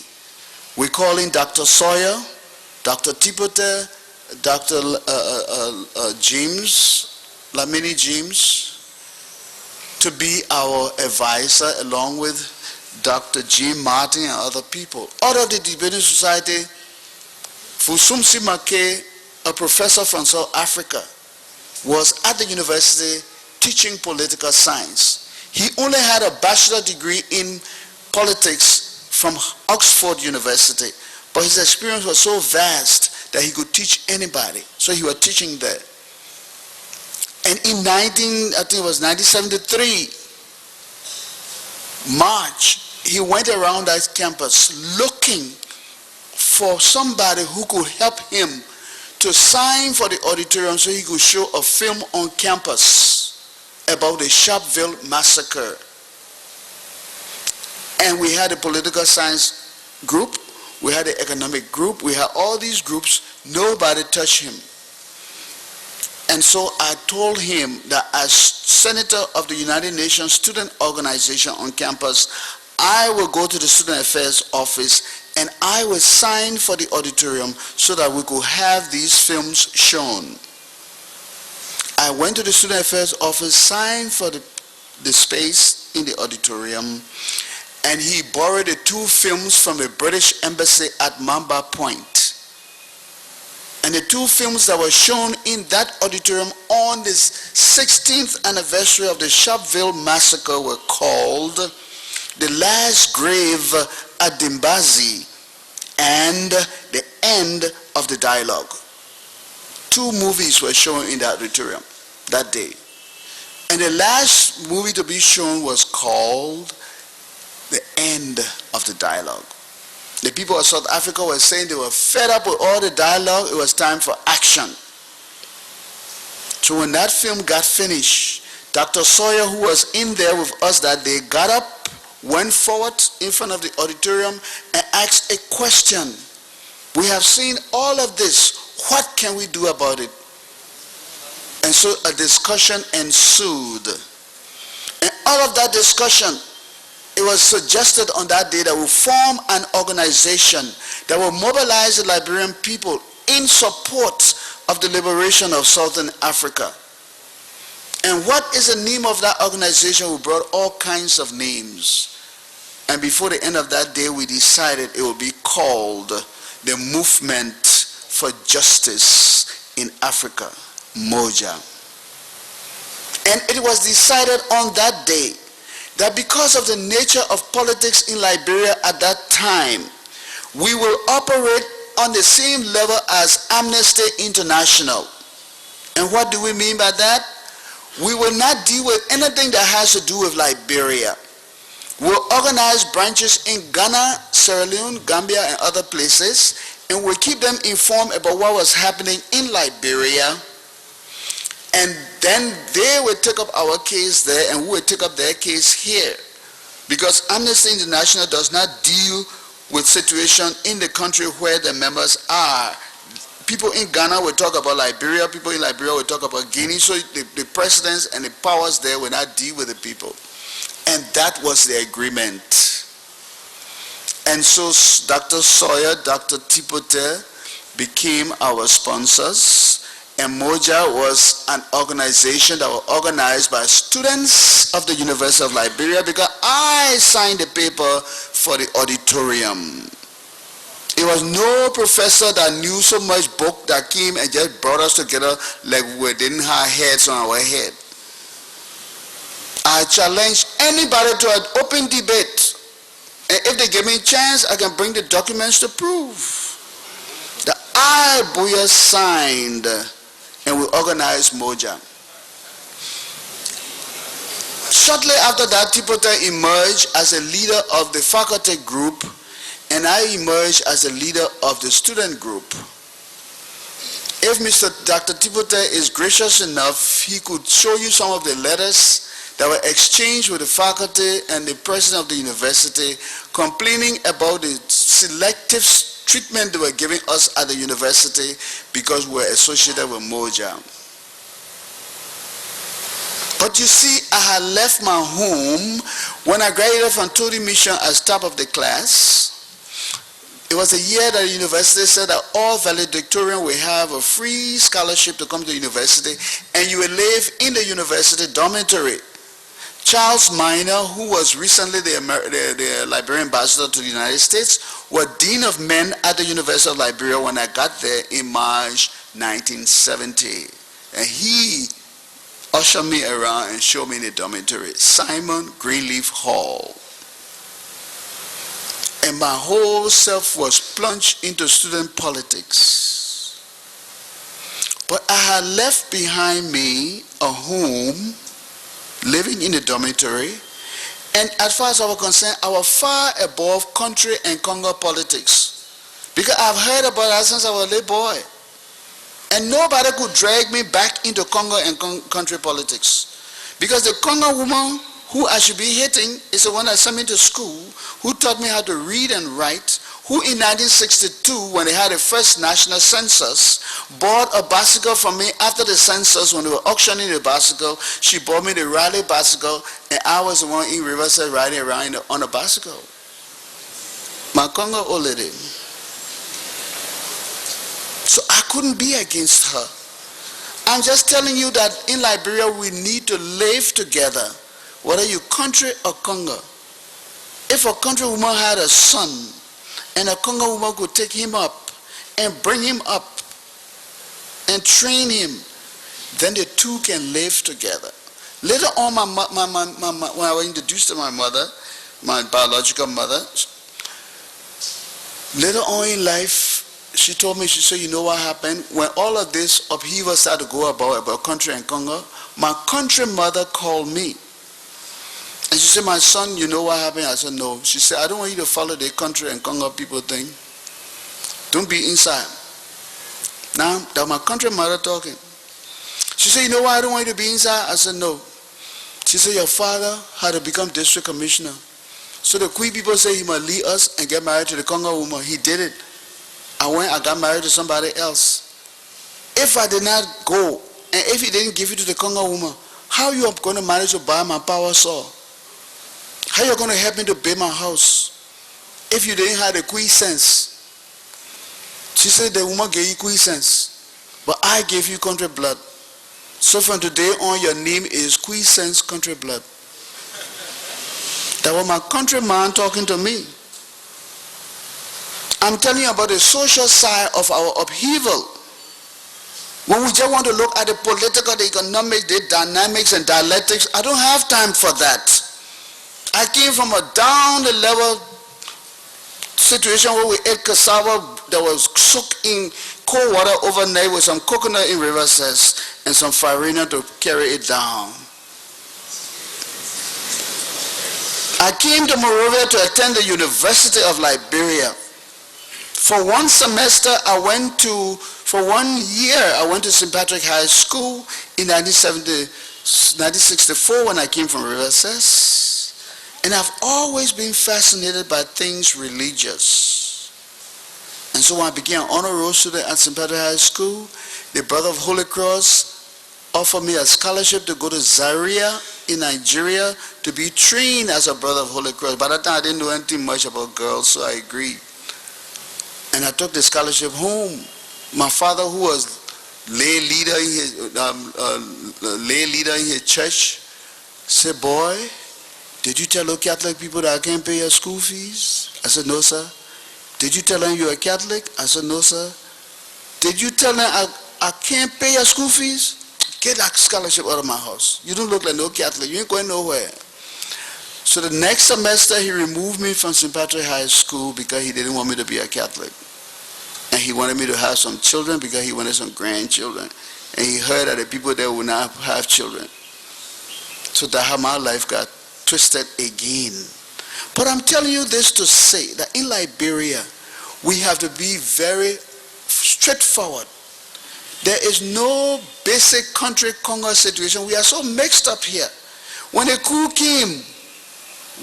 came to this country, I was in the middle of everything. I was the youngest guy in the Tree Party. I was general coordinator, 1980. General coordinator. But I'm just giving you headlines today. Tomorrow I'm bringing you documents. General coordinator. I could go to my countryman that was selling her Coup ale and talk with her, and leave from there and go and sit among our river girls and talk with them. So I could hear things from both sides. Both sides. So I'm not trying to downplay anything anybody has said before me. But I want to submit that this problem is not a problem of one group of people hitting the other group of people because you come from one tribe. Long before many of us were born, there was a song in this town, Roko, don't call me Roko. In the daytime, you call me Roko. In the nighttime, you call me sweetheart. Basically because the country and the Congo people were sleeping in the night, in the day, they cussed each other out. And many people running around here now calling themselves Congos are children of country people. I know them, but I will just leave them alone.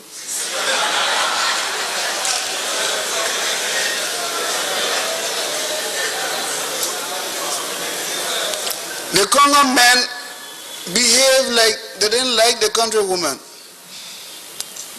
They go to church, act nice, go home and everything, but every Congo man had a farm. And on Saturday, they go on their farms. They go to the small house on the farm, they leave a married woman in the big house. They go there and they have some children there, the children remain on the farm. everybody knows, everybody big secret. Go and check. Councillor Bull, who is on the commission, may be able to clarify this. Check the Liberian laws, the narrating, procedural law, the narrating. Because of this country Congo thing where people were having children on the farm and could not bring them home and say, this is my child, there was an unwritten agreement in the Liberian Code of Laws, unwritten, that if I brought a child to my house, to my wife, and that child stayed in our house 2 years, that child is legal. My wife couldn't put the child out. Why? Because you couldn't have all the BB shot going to the court to say, this is my child. They would say, but you were deacon in the church, how come? This is a fact in our Liberian history. I was Minister of Information when I went to demand to bury Honorable T. Moore. And I was introduced to a group of women, and they told me these are Honorable Richard Henry's wives. And they had children there. And we executed him as a Congo man. But those were his wives. The story is told of Congo men who go run around with country women on the farm and leave the civilized women home. And the women, they always matter. So the woman doesn't want to, make everything so plain that she's doing something. The man goes on the farm, send the drawer bag, the full-up drawer bag home. And all the woman did was to bring the full-up drawer in the house. And after some time, a little boy appeared, just like a full-up man. But today, he has a name that comes from upriver. All kinds of things happen in this town. All kinds of things happen in this town. It's still happening in this town. And we want to pretend, oh, who got down for that one there? Who got down for that pistol one? All kinds of things happening in this town. It happened while our grandmothers were alive. It happened while our mothers were alive. It's happening with us. A bunch of pretenders. When we went to peace talks, all day long we're fussing and fighting and doing everything. In the night, we all go to the nightclub and hang out. And then our foreign friends want to wonder what happened. I thought they were not on good terms. But these foreign people don't know us. They don't know us. They'll bring their money, we'll use it, and they will go and we'll still be doing Rocco, don't call me Rocco. That is the socio-cultural reality of our Liberian situation. Of people who so brain damaged that we fail to realize who we are. We are a bunch of country people that have mixed up with Congo people for more than 100 years that we don't even know where we're going. So I'm not no socio-political, political economic analyst. I like to deal with the social issues. The social issues. Then we come to another situation.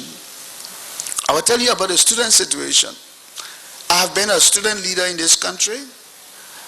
I took over the student government in 1975 when the student government failed to have an election on the university campus. The president graduated, the vice president graduated, there was an interim. We didn't know what to do. Our constitution did not provide for anything to happen. And so we called a student council meeting to see how we serve this. Kroman was with soup out the All Student Allied Party. Kroman thought he had strategy, I thought I had strategy. We went to the student council meeting. They called the meeting to order. Kroman said, Daniel City, the Secretary General, was presiding. Mr. Secretary General, I don't see how Bowier can be part of the system because he's on probation. And since he's on probation, he should be eliminated from the system. Now he didn't want me to be chairman. I look at Kroman and laugh. I said, boy, when you're in high school, I will tell you, you can't met me here. I said, Mr. Kroman, here is my gray sheet. The one you got was photocopied and was doctored. Now I challenge you to go and show that I'm on probation until you can prove that I'm in this race. We had recess. Kroman went out, talked to his boys, came back. So he came back and said, oh, they're walking out. I said, oh, really? Okay, I told all my boys, just sit down. They sat down. When they walked out, I said, Mr. Secretary General, please note that when this meeting convened, we had a quorum. There's no law that says after the quorum, if somebody walk out, the meeting is over. So we'll continue. And the boys elected me interim chairman, the first interim chairman of the student council. The next day, Kuma filed a protest to Dr. Blambo that I had taken over the government military style and I was dictator and this and this and this. And of course, I had my boys too. So we got together and wrote a petition to Dr. Blambo. Dr. Blambo, we want to submit that you let the law school review this case, and if we violated anything, we'll step down. Toysi Bernard, dean of the law school, sending all our papers. They sent back, they said Bowier is a legitimate person. By that time, Linsu had been banned since the 60s. It was not in operation. That was why I went to 15 November Street in Czechoslovakia along with Mo James, who is now deceased. And I signed a document reorganizing the Liberian National Student Union in this country in 1975. When many of these so-called people who taking claim for everything were still in high school. I have the original document of reorganizing Linsu. I have it. I'm just telling you all of this to say that in Liberia we're full of organized show. Full of show. People who don't know anything about anything come up and just talk. And because the younger people do not know what happened, they just follow people. If I wanted to cause trouble in this place, I would really have trouble here. Because I mean, I'm a thinker. I'm a thinker. I think well. I want to say that that's for the students. Because of my activities at the University of Liberia, I was into the debating society. We organized Moja. From Moja, we organized the Intellectual Discourse Committee. I, Yvette Chesson, and Victor Weeks. 3 persons and Siwa Cooper. We organized the Intellectual Discourse Committee. Moja is still alive. The Intellectual Discourse Committee is there, but the debate is dead. I can go through my whole life to show you all the institutions that I helped to establish. They helped to build this country and change things. But I told you I left Moja. By 1975, I left Moja. For good reason, because tribalism had started to creep in. And a grown man like me who had experienced tribalism in my own house from the time I was a little boy, people who think that they got so much degree want to drag me down into tribalism. I refused to go down that road with them. So I resigned. And when I resigned, they referred to me as a reactionary and all kind of nary. But if I had not organized that organization, would they have it? I was a reporter for the university spokesman when Alfred Konowa was our editor. And we did not print mimeograph sheets. Where the gender ministry now was the central printing press in Liberia. We printed university spokesman that was a magazine with black and white photographs. A magazine. I still got copies. Because I know some liars will come up in the future. I just keep them and keep quiet. Keep them and keep quiet. In 1976, Dr. Kessley sent Maurice Duclay, the same Maurice Duclay, was then cadet at the Ministry of Information. Krumah was cadet there. Because of my activities at the University of Liberia. And at the university, I didn't wait for people to say, come and do this. I was issuing bulletin every week when I felt it was necessary. Dr. Tipote and ourselves got together and we sent a petition to the House and Senate in about 1975 to say that the House and Senate needed research assistance and that we at the University of Liberia could supply them the research assistance. My father was then in the house. The house got that document, and my father sent for me straight. And the poor guy, he just did his 6th grade royal reader, and so the other BA Liberia College boys, they were interpreting things for him. So he called me home, my man. I said, yeah. He said, so you say you know more book than me? I said, no, sir. He said, but why this thing here? You say you won't be advisor to me? I was in the government before you were born. You won't be advisor to me? I said, no, sir. He said, but then what you say? I said, you remember every time you want to write letter, you send to call me from the university to come type your letter? He said, yeah. The only thing we are saying is that if the government agreed to what we're saying, every time I type your letter, they will pay me. He said, oh, that all? I said, that's it. He said, okay. So I got his support. That was going on when Cassidy sent Maurice Douglas to call me to join the Ministry of Information. 1976, end of 1976, about November 1976. I'm going through all of this, these headlines, because it is necessary for our young people to know that there is something called patience. There is something called patience. I wish somebody could pass this to the commissioners. This letter is dated September 14, 1976. That's my letter when I took my first civil service exam. Now some people think that Doe came to power and so I got job. When Doe came to power, I was living in a 2-room apartment on Randall Street, fully air conditioned, with a Honda car that I paid cash down for from Rasami brother opposite convent. Why? Because I didn't have children, I was not married, and I was making $900 US a month. What do a young boy with now 26-year-old or something like that dream with that? So I bought my car. That's my civil service exam when I took my exam. For every job I've held in this government, I've taken an exam except to be minister and to go into the foreign service. I'm speaking today because a lot of people have portrayed me as a dumb boy who just going around and people favoring him. I'm not so dumb, people. Thank God that my pa talked to me. Thank God. In 1976, this is the university yearbook for 1976. I love to keep old documents. University yearbook for 1976. The student council of the University of Liberia, and I was not in the ruling party, but the student council voted in 1976, authorizing the editor of this paper, Victor Weeks, to publish a speech that I wrote in this book because of the significance of that speech.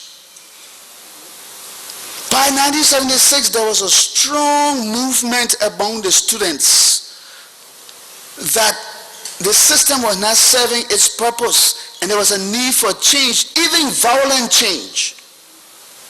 1976, people can say, well, you know, these boys just came out of the barracks and we didn't know them before, and this and this. These are the headlines. Tomorrow I'll give you the detail.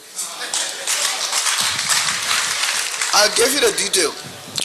This speech is entitled Productive Leadership, a Catalyst to True National Development. I'll just read excerpts from it, not the whole thing.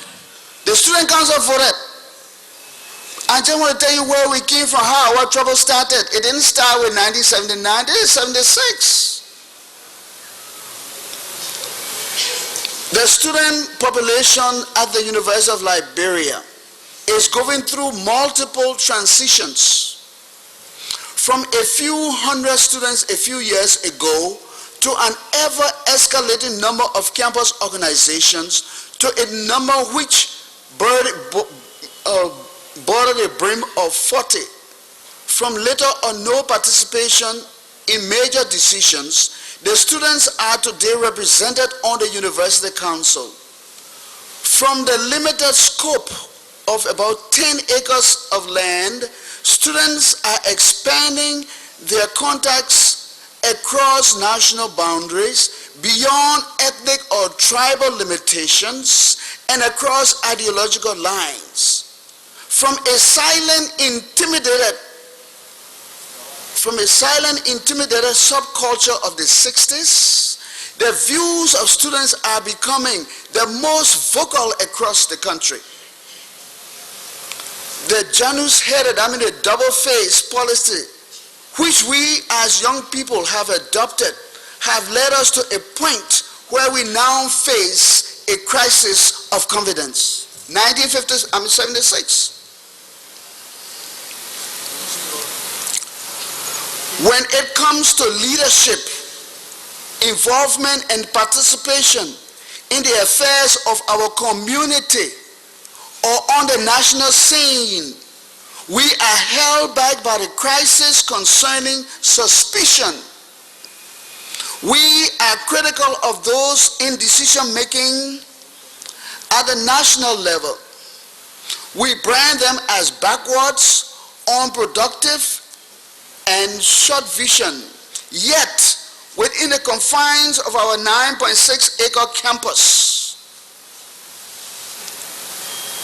our student leaders display the very quality of their national counterparts. 1976. As a result, we have influenced the development of a group of students who are exclusivists, apartheid-thinking students, exclusivists. They do not trust campus leadership, and therefore hundreds have become non-participants in the life of students on campus. We are breeding a student body of silent onlookers. Slowly but firmly, the university is laying a firm foundation for the building of a society of passive, disinterested citizens. It is fostering a culture of silence where everyone is apathetic, where even the most educated will resign their rights to a handful of those who are branded as leaders. For too long, we have cried out in the interest of the masses, the oppressed, the underprivileged. Yet, on this very campus, we oppose individual rights, majority group interests, and send into exile any vocal students who may pose a threat to us. The more appropriate place for productive leadership training should be at the university level. We must plan a program of progressive direct action. There is eloquence in the silence of those who do not shout. They are thinking beings too. We must listen to them. To combat the crisis of confidence, we must stop hiding behind slogans and catchwords of Uhuru fanatics. Uhuru fanatics, those who shout empty phrases in support of liberation. The university is a system. It should never be forgotten that systems are established to serve the society. They are not totem poles to be worshipped. There is no time left for destruction because we have not built enough to start destroying. No time for hatred, for anger, for discrimination in any form or degree. We must build in hope and joy and celebration. Strive to resolve the crisis of confidence. Join Frantz Fanon in rescuing the wretched of the earth. Work out new concepts and set afoot a new critically conscious student body at the University of Liberia. 1976. We were saying these things because people were there talking about destroying. And so I left the student movement, was recruited by the government, and then all of my friends condemned me. And I laughed. I went and served the Ministry of Information in the radio and television area, in the newspaper, in public relations. Before 1979, when President Tolbert saw the need to change the party, and he called a meeting in Bentall, October 1979, to talk about changing the structure of the True Party to become more relevant to current day reality. I had a book called The Economic History of Liberia. Dr. D. Elwood Dunn, who was then Minister of State for Presidential Affairs, called me up and said he needed to read that book to prepare a statement for the president. He asked me to please come to Bentall that night with the book. I went there, and there was a meeting of the True Party. I was not a member. My father was a member. By that time, I was not a member. And President Tolbert came in, and they sat him up on the stage. And he said, no, I do not want to sit on the stage. I want to sit down with the people. So he sat down among us. And he said, we have come to a very crucial time in this country where we must make changes. This party must change. We must have a party that is national in scope and democratic in its practices. And we must start now. That was after April 14. The Brownell Commission had done its work and had recommended to the president a lot of changes. And I was the research officer on the Brownell Commission. I didn't just go through this town with my head in the sand. Everything important that was important, I tried to participate. I was a research officer of the Brownell Commission. I have the original document with my name in it. And President Tolbert went on and said he was opening up the program for anybody who wanted to talk. People went there and talk, and I put my hand up because my mouth always open. I don't know why. But I put my hand up and I went up there and said, Mr. President, this is Friday night. Ordinarily, a young man like me should be in a nightclub enjoying myself. I'm here, and I thank God that I'm here. Because I just want to tell you and the True Party people a few things. And you can ask George Bowier, he was there that night. Peter Naiga was there. Dr. Dunn was there. I do not know where Haji Krumah was. I didn't see him there, but ask all these people. I told the president in that meeting, Mr. President and Mr. Standard Bearer, I just want to submit to you that this party must change or be changed. Those were my words. October 1979 in Bentall. Right away, the speaker who was legal advisor to the True Party, Honorable Richard Henry, put his hand up, and I had to stop talking. And he moved to the podium and said, Mr. President, I've been in this party 40 odd years. And the thing I hear your precious Jewess saying tonight, I never heard it before. I think it's a good thing that you're letting the young people speak up.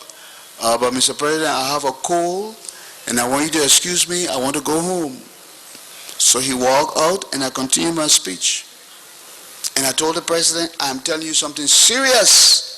You either change or be changed. After that meeting, when the president was setting up the 27-man task force to reform the party, he said, where is that young man that was talking so much? What's his name? They called my name. Put me down. I was number 7 on that list to reform the party. We came to Monrovia. They called the first meeting of that group. I did not attend. After the meeting, I got a call from Dr. Dunn, D. Elwood Dunn, to say, Emmanuel, we have selected you to be the drafting chairman of the drafting committee to draft the final report. And I said, okay. And we had a meeting in the True Party building, E.J. Roy. Emmanuel Shaw was chairman of that group. A lot of people were on that group. And when we got through, going through all the country, we interviewed a lot of people. More than 3,000 persons were interviewed in all the counties. Because we wanted to have genuine change, we did not sit in Monrovia here and take people from Monrovia and say that they represented the counties. We sent people by air, land, and sea to every county, every territory in Liberia to interview the people and to bring tips of the interview. And then they met in Bassa for the True Party the first quadrennial conference of the True Party. That night, Mohamedou Jones, he's still alive, check him out. George Bowier is still alive, check him out. Emmanuel Shaw is still alive on Congo Town Back Road, check him out. When they got through writing everything, I had the occasion to write the last paragraph of that report. When I showed it to Mohamedou Jones, he panicked. He said, Bowier, we can't say this. It will not go down well. I said, Jones, we have to say it. If we don't say it, something will happen. And I convinced him, convinced Bowier, and so all of us went to Shaw. Shaw said, I can't do this. I can't do this. I said, why? He said, but you know the procedure. You cannot read a document before the president unless he reads it first. You cannot preempt the gentleman. I said, that's good. I will tell you how we'll do it. As I told you, I'm full of strategies. So I told Shaw, I said, you know what happened? The president is now in Bassa, in Buchanan. Tomorrow morning, you will carry all of the speech to him that we'll read, except the last page. Tell him we're working on it. When he reads this first part, everything is already, the message is in the last paragraph. Then you carry it to him and give it to him just before you go on stage. It'll be too late to change because there'll be no secretary there to change anything. So he said, okay.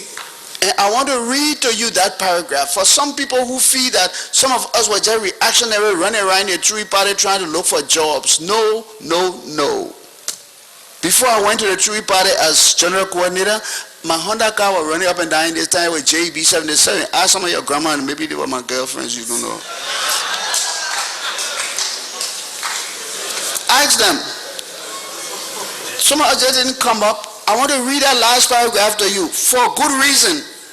And that last paragraph says, the records show that the 33rd convention did not share the standard bearer's conviction, did not answer the call for change, and did not take the opportunity to become more relevant and responsive.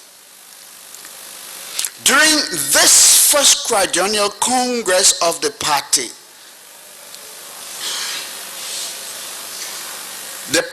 now finds itself poised at the crossroads of its history.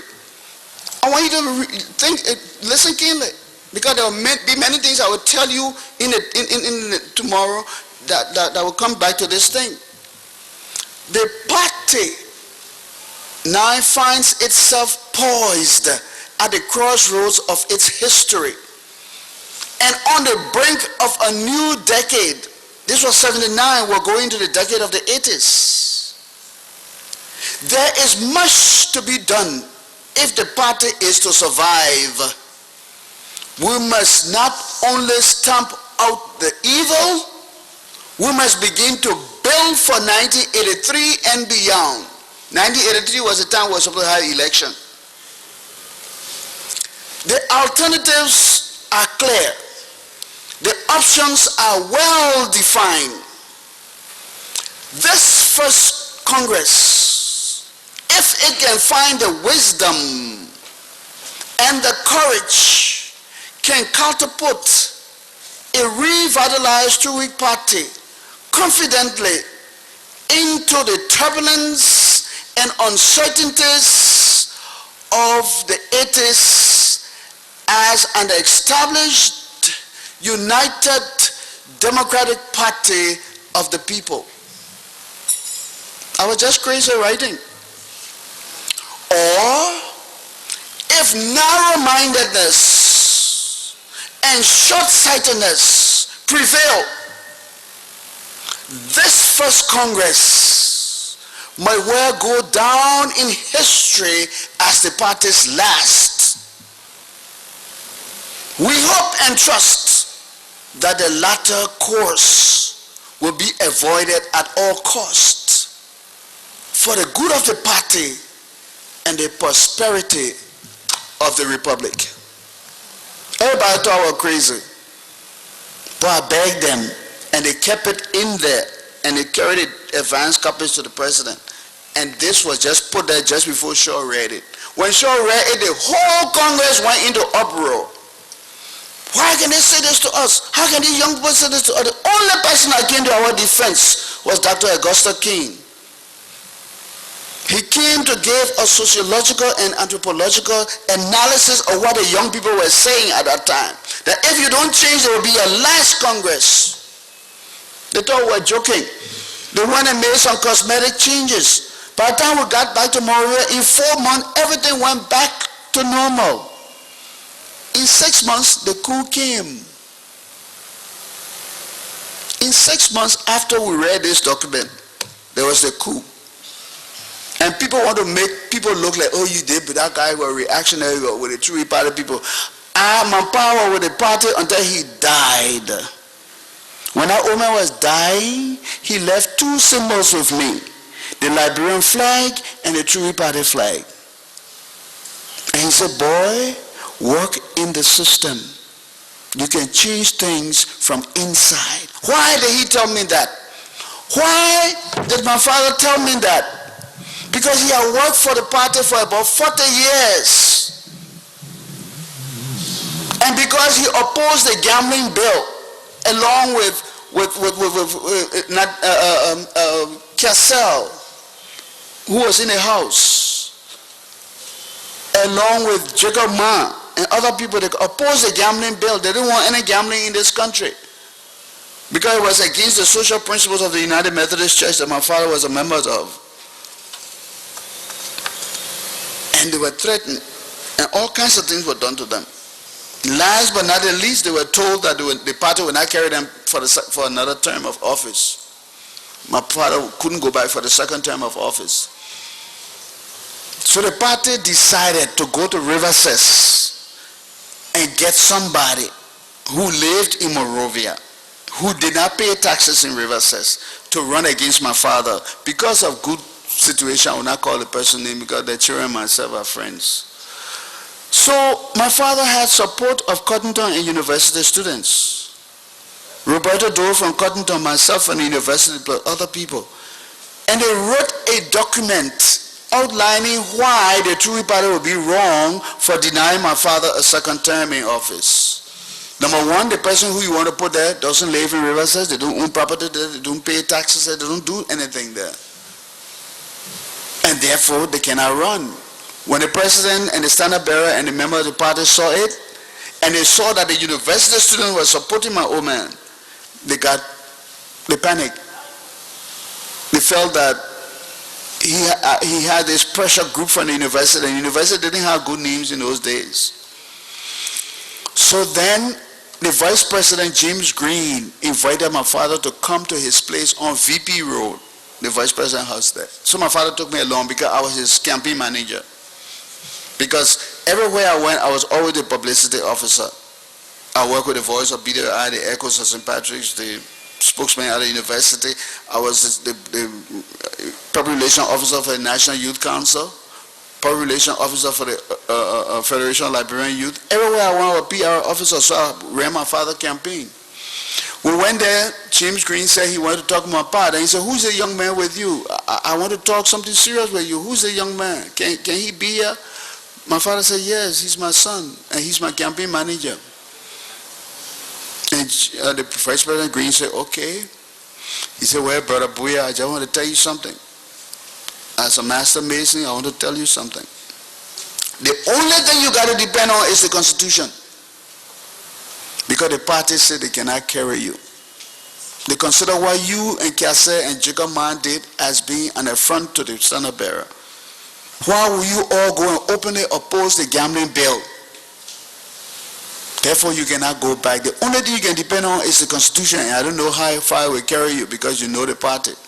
I was sitting down right there when the vice president was telling my pa.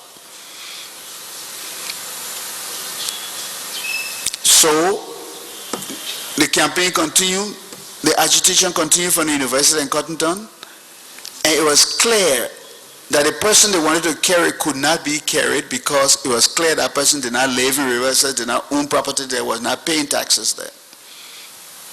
But as I told you before, always study the family system if you want to live in this country and prosper in this country and don't get in trouble in this country. Follow the family system. Know who is sleeping with who.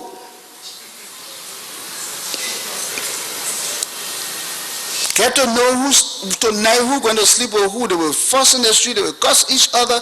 Tonight they will be somewhere. Know those people. They went and dug my family background, my father's family background.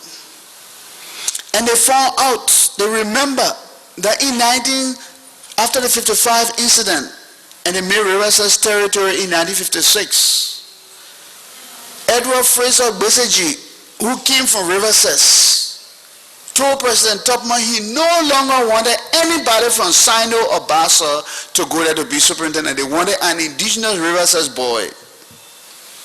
So Tubman said, okay, you can bring one, we're making superintendent. They were sure that Riverside had none. So they went to Bopolo and talked to my pa, said, we want you to go be the superintendent. He said, okay.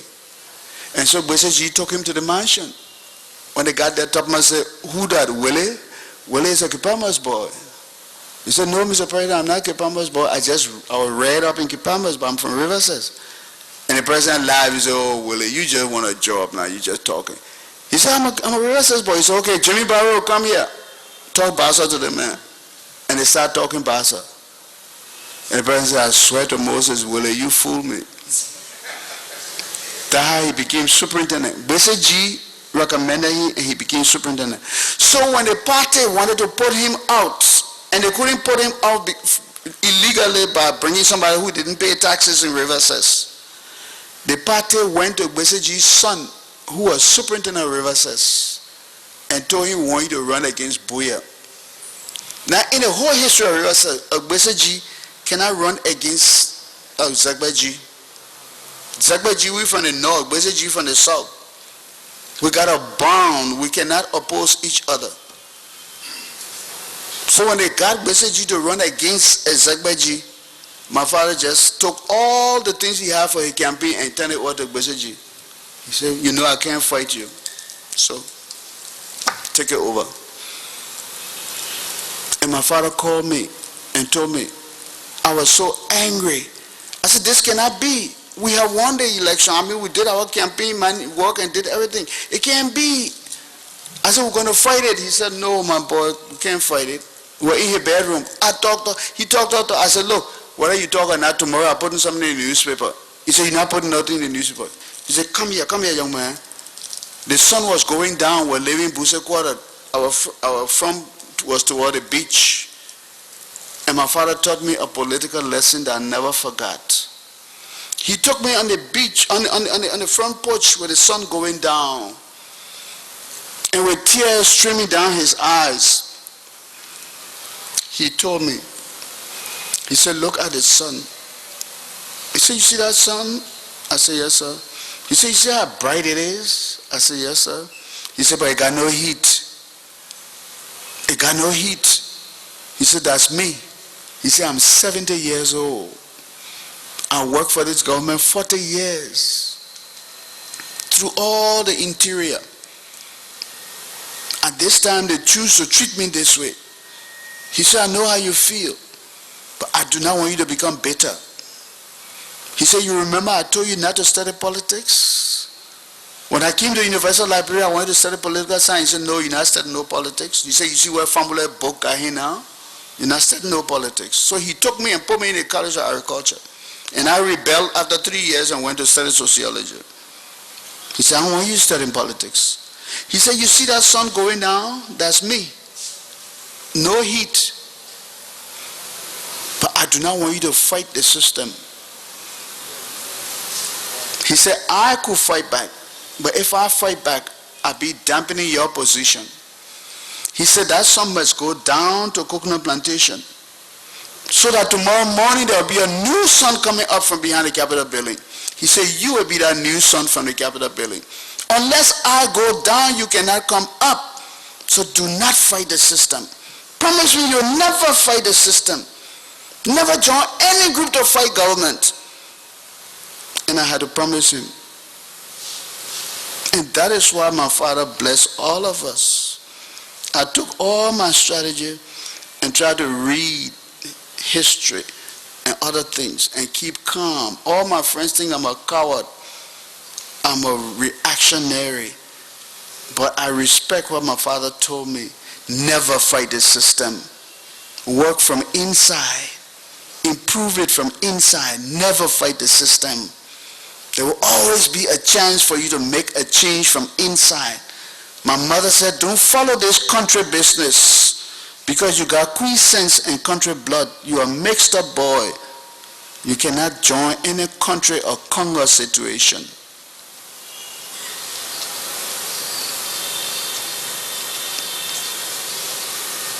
Then the coup came, and we became what they call old regime people. We were truly party people. We had to go into hiding. I had to run into Basel community and go underground for almost 2 months. While they were announcing people going to jail, going to this place, going to that place. But I told you that we were very strategic when we were coming up as young men in this town. You know Willard Russell at the GSA? Willard Russell was one of our leaders on campus. Willard didn't have time for much strategy. He just wanted action. When we went to the university library, there was no fence around the mansion. We put that fence there. Because one day Willard just told us to move and take over the mansion. And we moved there. And we took it over. And when the president came from MCSS in Cinco, he could hardly get in the yard. The next week they started building the fence. When we were at the university, all kinds of things happened. They had 2 bookstores in this town, very good bookstores. Why am I telling you these things? To tell you the best war to fight is an intellectual war. That's why when the war came in 1990, and I was invited by many groups, I said, no, I cannot fight. My father told me never to join the army. The day I joined the army, I would die. He blessed my brother. He didn't bless me to join the army. They had 2 bookstores in this town, National Bookstore and Captain Bookstore, owned by Wadi Captain, the father of Muni Captain. Those bookstores supply us books that shaped our minds. He had all kinds of books. I don't know how they didn't arrest him. He had all kinds of books. There was a book called Killing, No Murder. The political justification for assassination. Now, that was the kind of book we were reading by 77. Killing, No Murder. The political justification for assassination. There was another book that Willard got and shared with us, How to Survive a Coup d'etat. I mean, we were reading all kinds of crazy things. All kinds of crazy things. But you know what happened? That craziness paid off. When the coup came in 1980, I could go to Basel community and lecture my mayoral candidate Chuchu Horton and his family about how to survive the coup. I went there and met them sitting in the living room in their chairs upright. I said, now I came to tell you how to survive the coup. From now on, nobody sit in a chair. You got a sunken living room, sit in your sunken living room on the floor. When a bullet flies through here, it will pass over your head. I don't want you sitting in every place. When I got through lecturing him and left and crossed over to St. Simon Church right in front of his house, a group of soldiers came in a truck. One group ran in the back, one group came in the front. And in order to scare him, somebody shot a gun in the air. And they assumed that he was shooting from inside the house. And so the people in the back started shooting, the people in the front started shooting. And he was saved because he was sitting in a sunken living room on the floor. How to survive a coup d'etat. I'm telling you all this to say that if some of us wanted to really be bad because of the way the system treated our fathers, we could be bad too. But when your father tells you, never fight the system. Never. No matter what happens, wait for the fullness of time. Wait for the fullness of time. And I waited. And he gave me the national flag. And I became a minister. And he gave me the party flag. And I became general coordinator. And I waited for the fullness of time. So I'm happy we are here to discuss a lot of things. Beside the True Party, I was brought back to the government after the coup.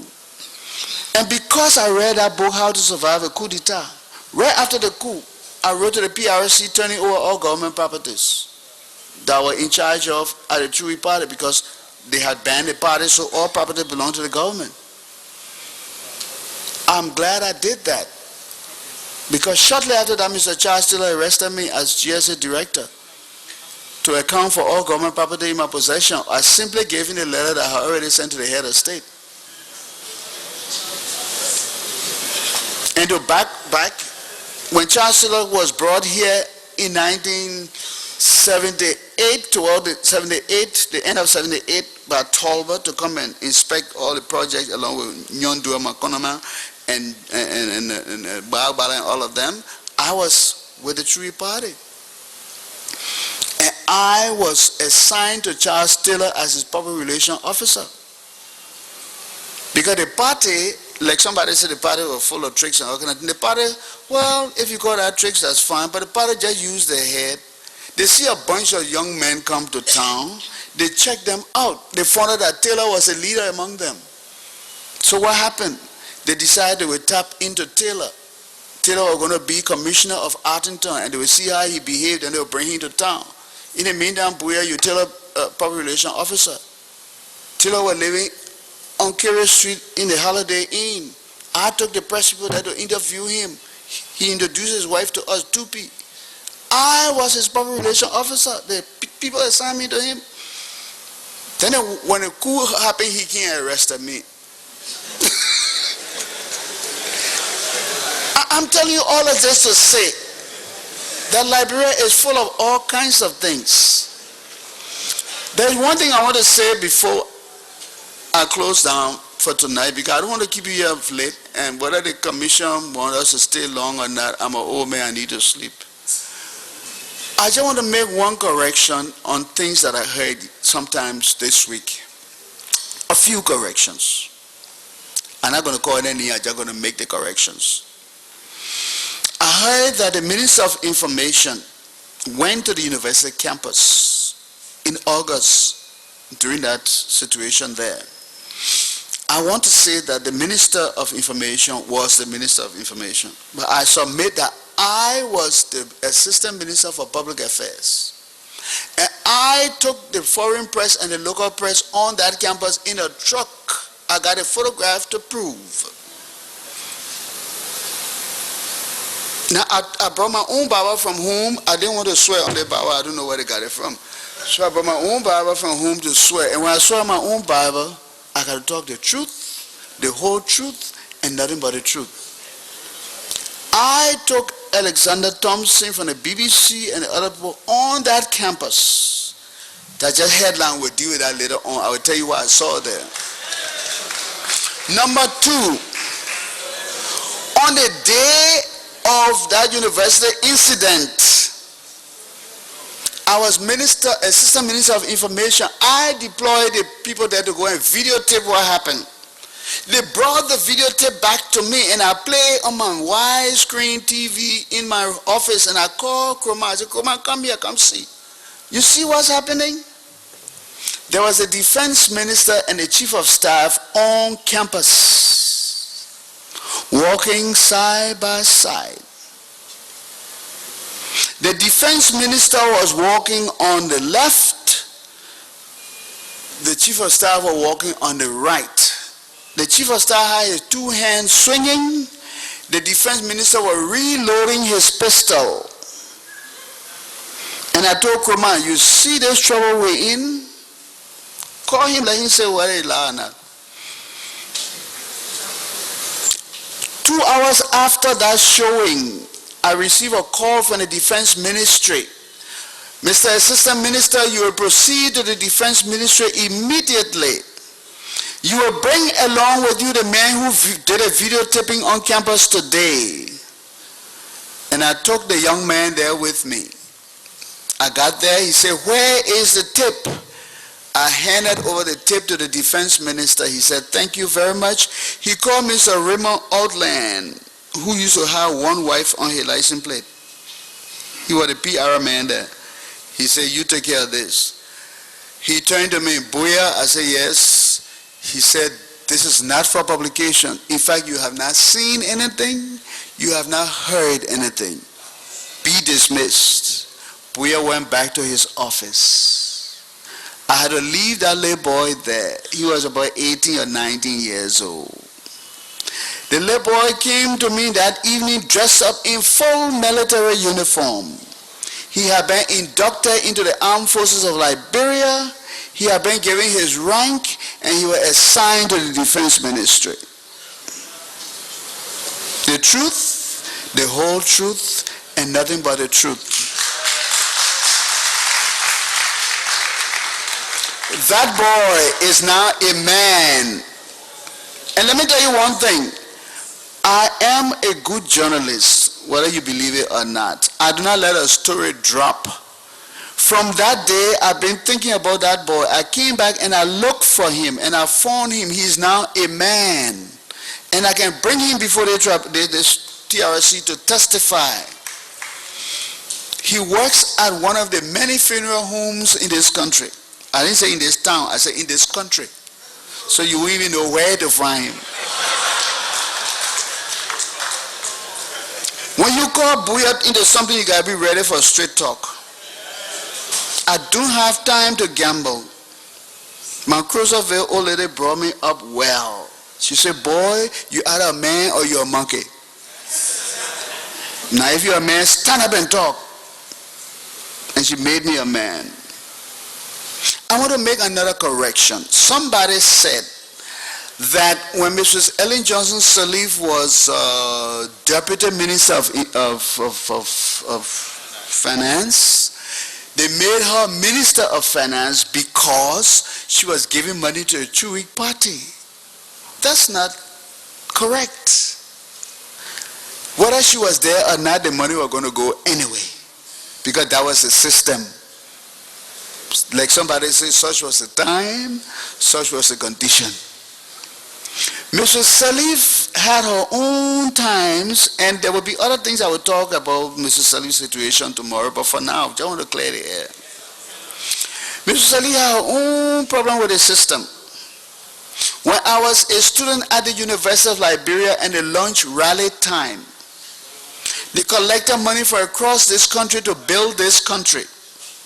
From that rally time money, they built the medical students dormitory at the A.M. Doug Leoty. From that rally time money, they built a hall for women at Cottontown College called Raleigh Hall. They built several roads. They built all kinds of things across this country. When we went to the University of Liberia new campus on Fendel, where they were going to announce the result of the first rally, Mr. Sirleaf was Assistant Minister of Finance. I was seated on the front row, not on the front row, third row from the front, in the university choir singing first tenor under the direction of Agnes Nibo from Bamus, Liberia's ethnomusicologist. And they called on Mrs. Salif to announce the amount of money that Rally Time had realized. She got up there, and tomorrow I'll bring her photograph during that time. If you see her, you will know her. And she got up there and said she was pleased to announce that we raised $25 million. And everybody clapped.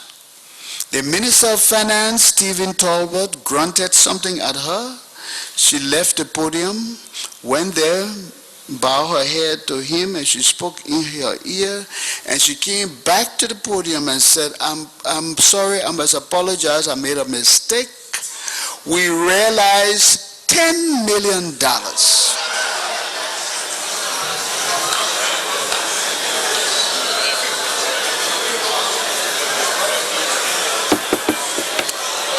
Ladies and gentlemen, ladies and gentlemen, you defeat the purpose of this session when you behave in such a manner. Your uproar interferes with the witness's presentation. It interferes with our understanding of what he's saying and all of that. Again, we beg your indulgence. Please control your emotions. This is not a circus. This is serious business about our country. I will understand when most of us weren't around those days, or we don't understand what was happening. It sounds like fun. But it's not fun. People have died.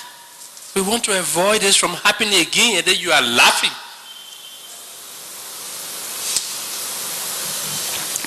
I'm very sure those who went through those trying periods are not laughing today.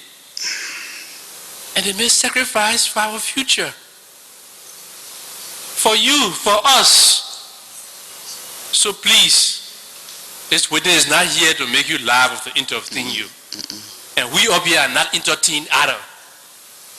We want to hear, we want to listen, we want to understand. This is a very difficult task for us up here. And we call them to assist us.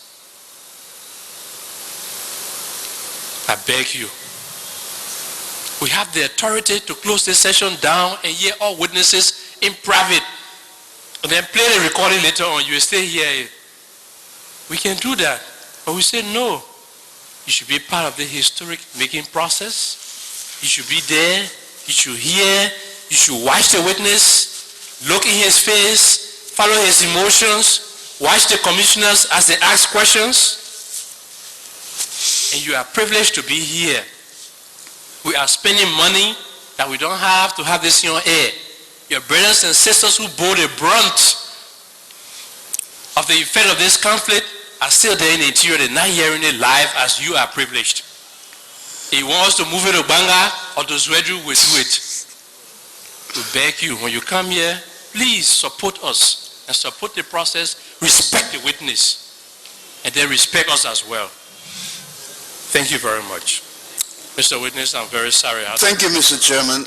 And I want to say that these are serious business because I didn't get to know these things last night. I knew them for a long time. But I know how to keep quiet when it's time to keep quiet. I know how to talk when it's time to talk. As I was saying, Mr. Salif came back, apologized, and announced that we raised $10 million. But of course, the message was clear to us, especially university students, that she really meant to let us know that it raised $25 million. But because her boss had said to her something, she had to change it because that was the time and that was the season. I must tell you, and right after I get to telling you this, Mr. Chairman, I have to go to the restroom. Mr. Salif called us to her house a few weeks after that. By us, I mean myself, Willard Russell, Dr. Tipote, Dr. Sawyer, Alexander Jackson, and somebody else I don't remember now. But we're all in Moja. And of course, I do not know whether she was a real member, but I think she sympathized with Moja. So she called us to her mother's house, Congo Town back road. And she said, I must apologize, but I called to tell you all that I have to leave the country. So what happened, Ellen? She said, well, the Minister of Finance had a party for me, and he presented me a silver platter. And while the party was going on, he called me in the corner and told me that if I know what's good for myself, I will leave this country before the shit hits the fan. And so she left this country. Let me go and come back.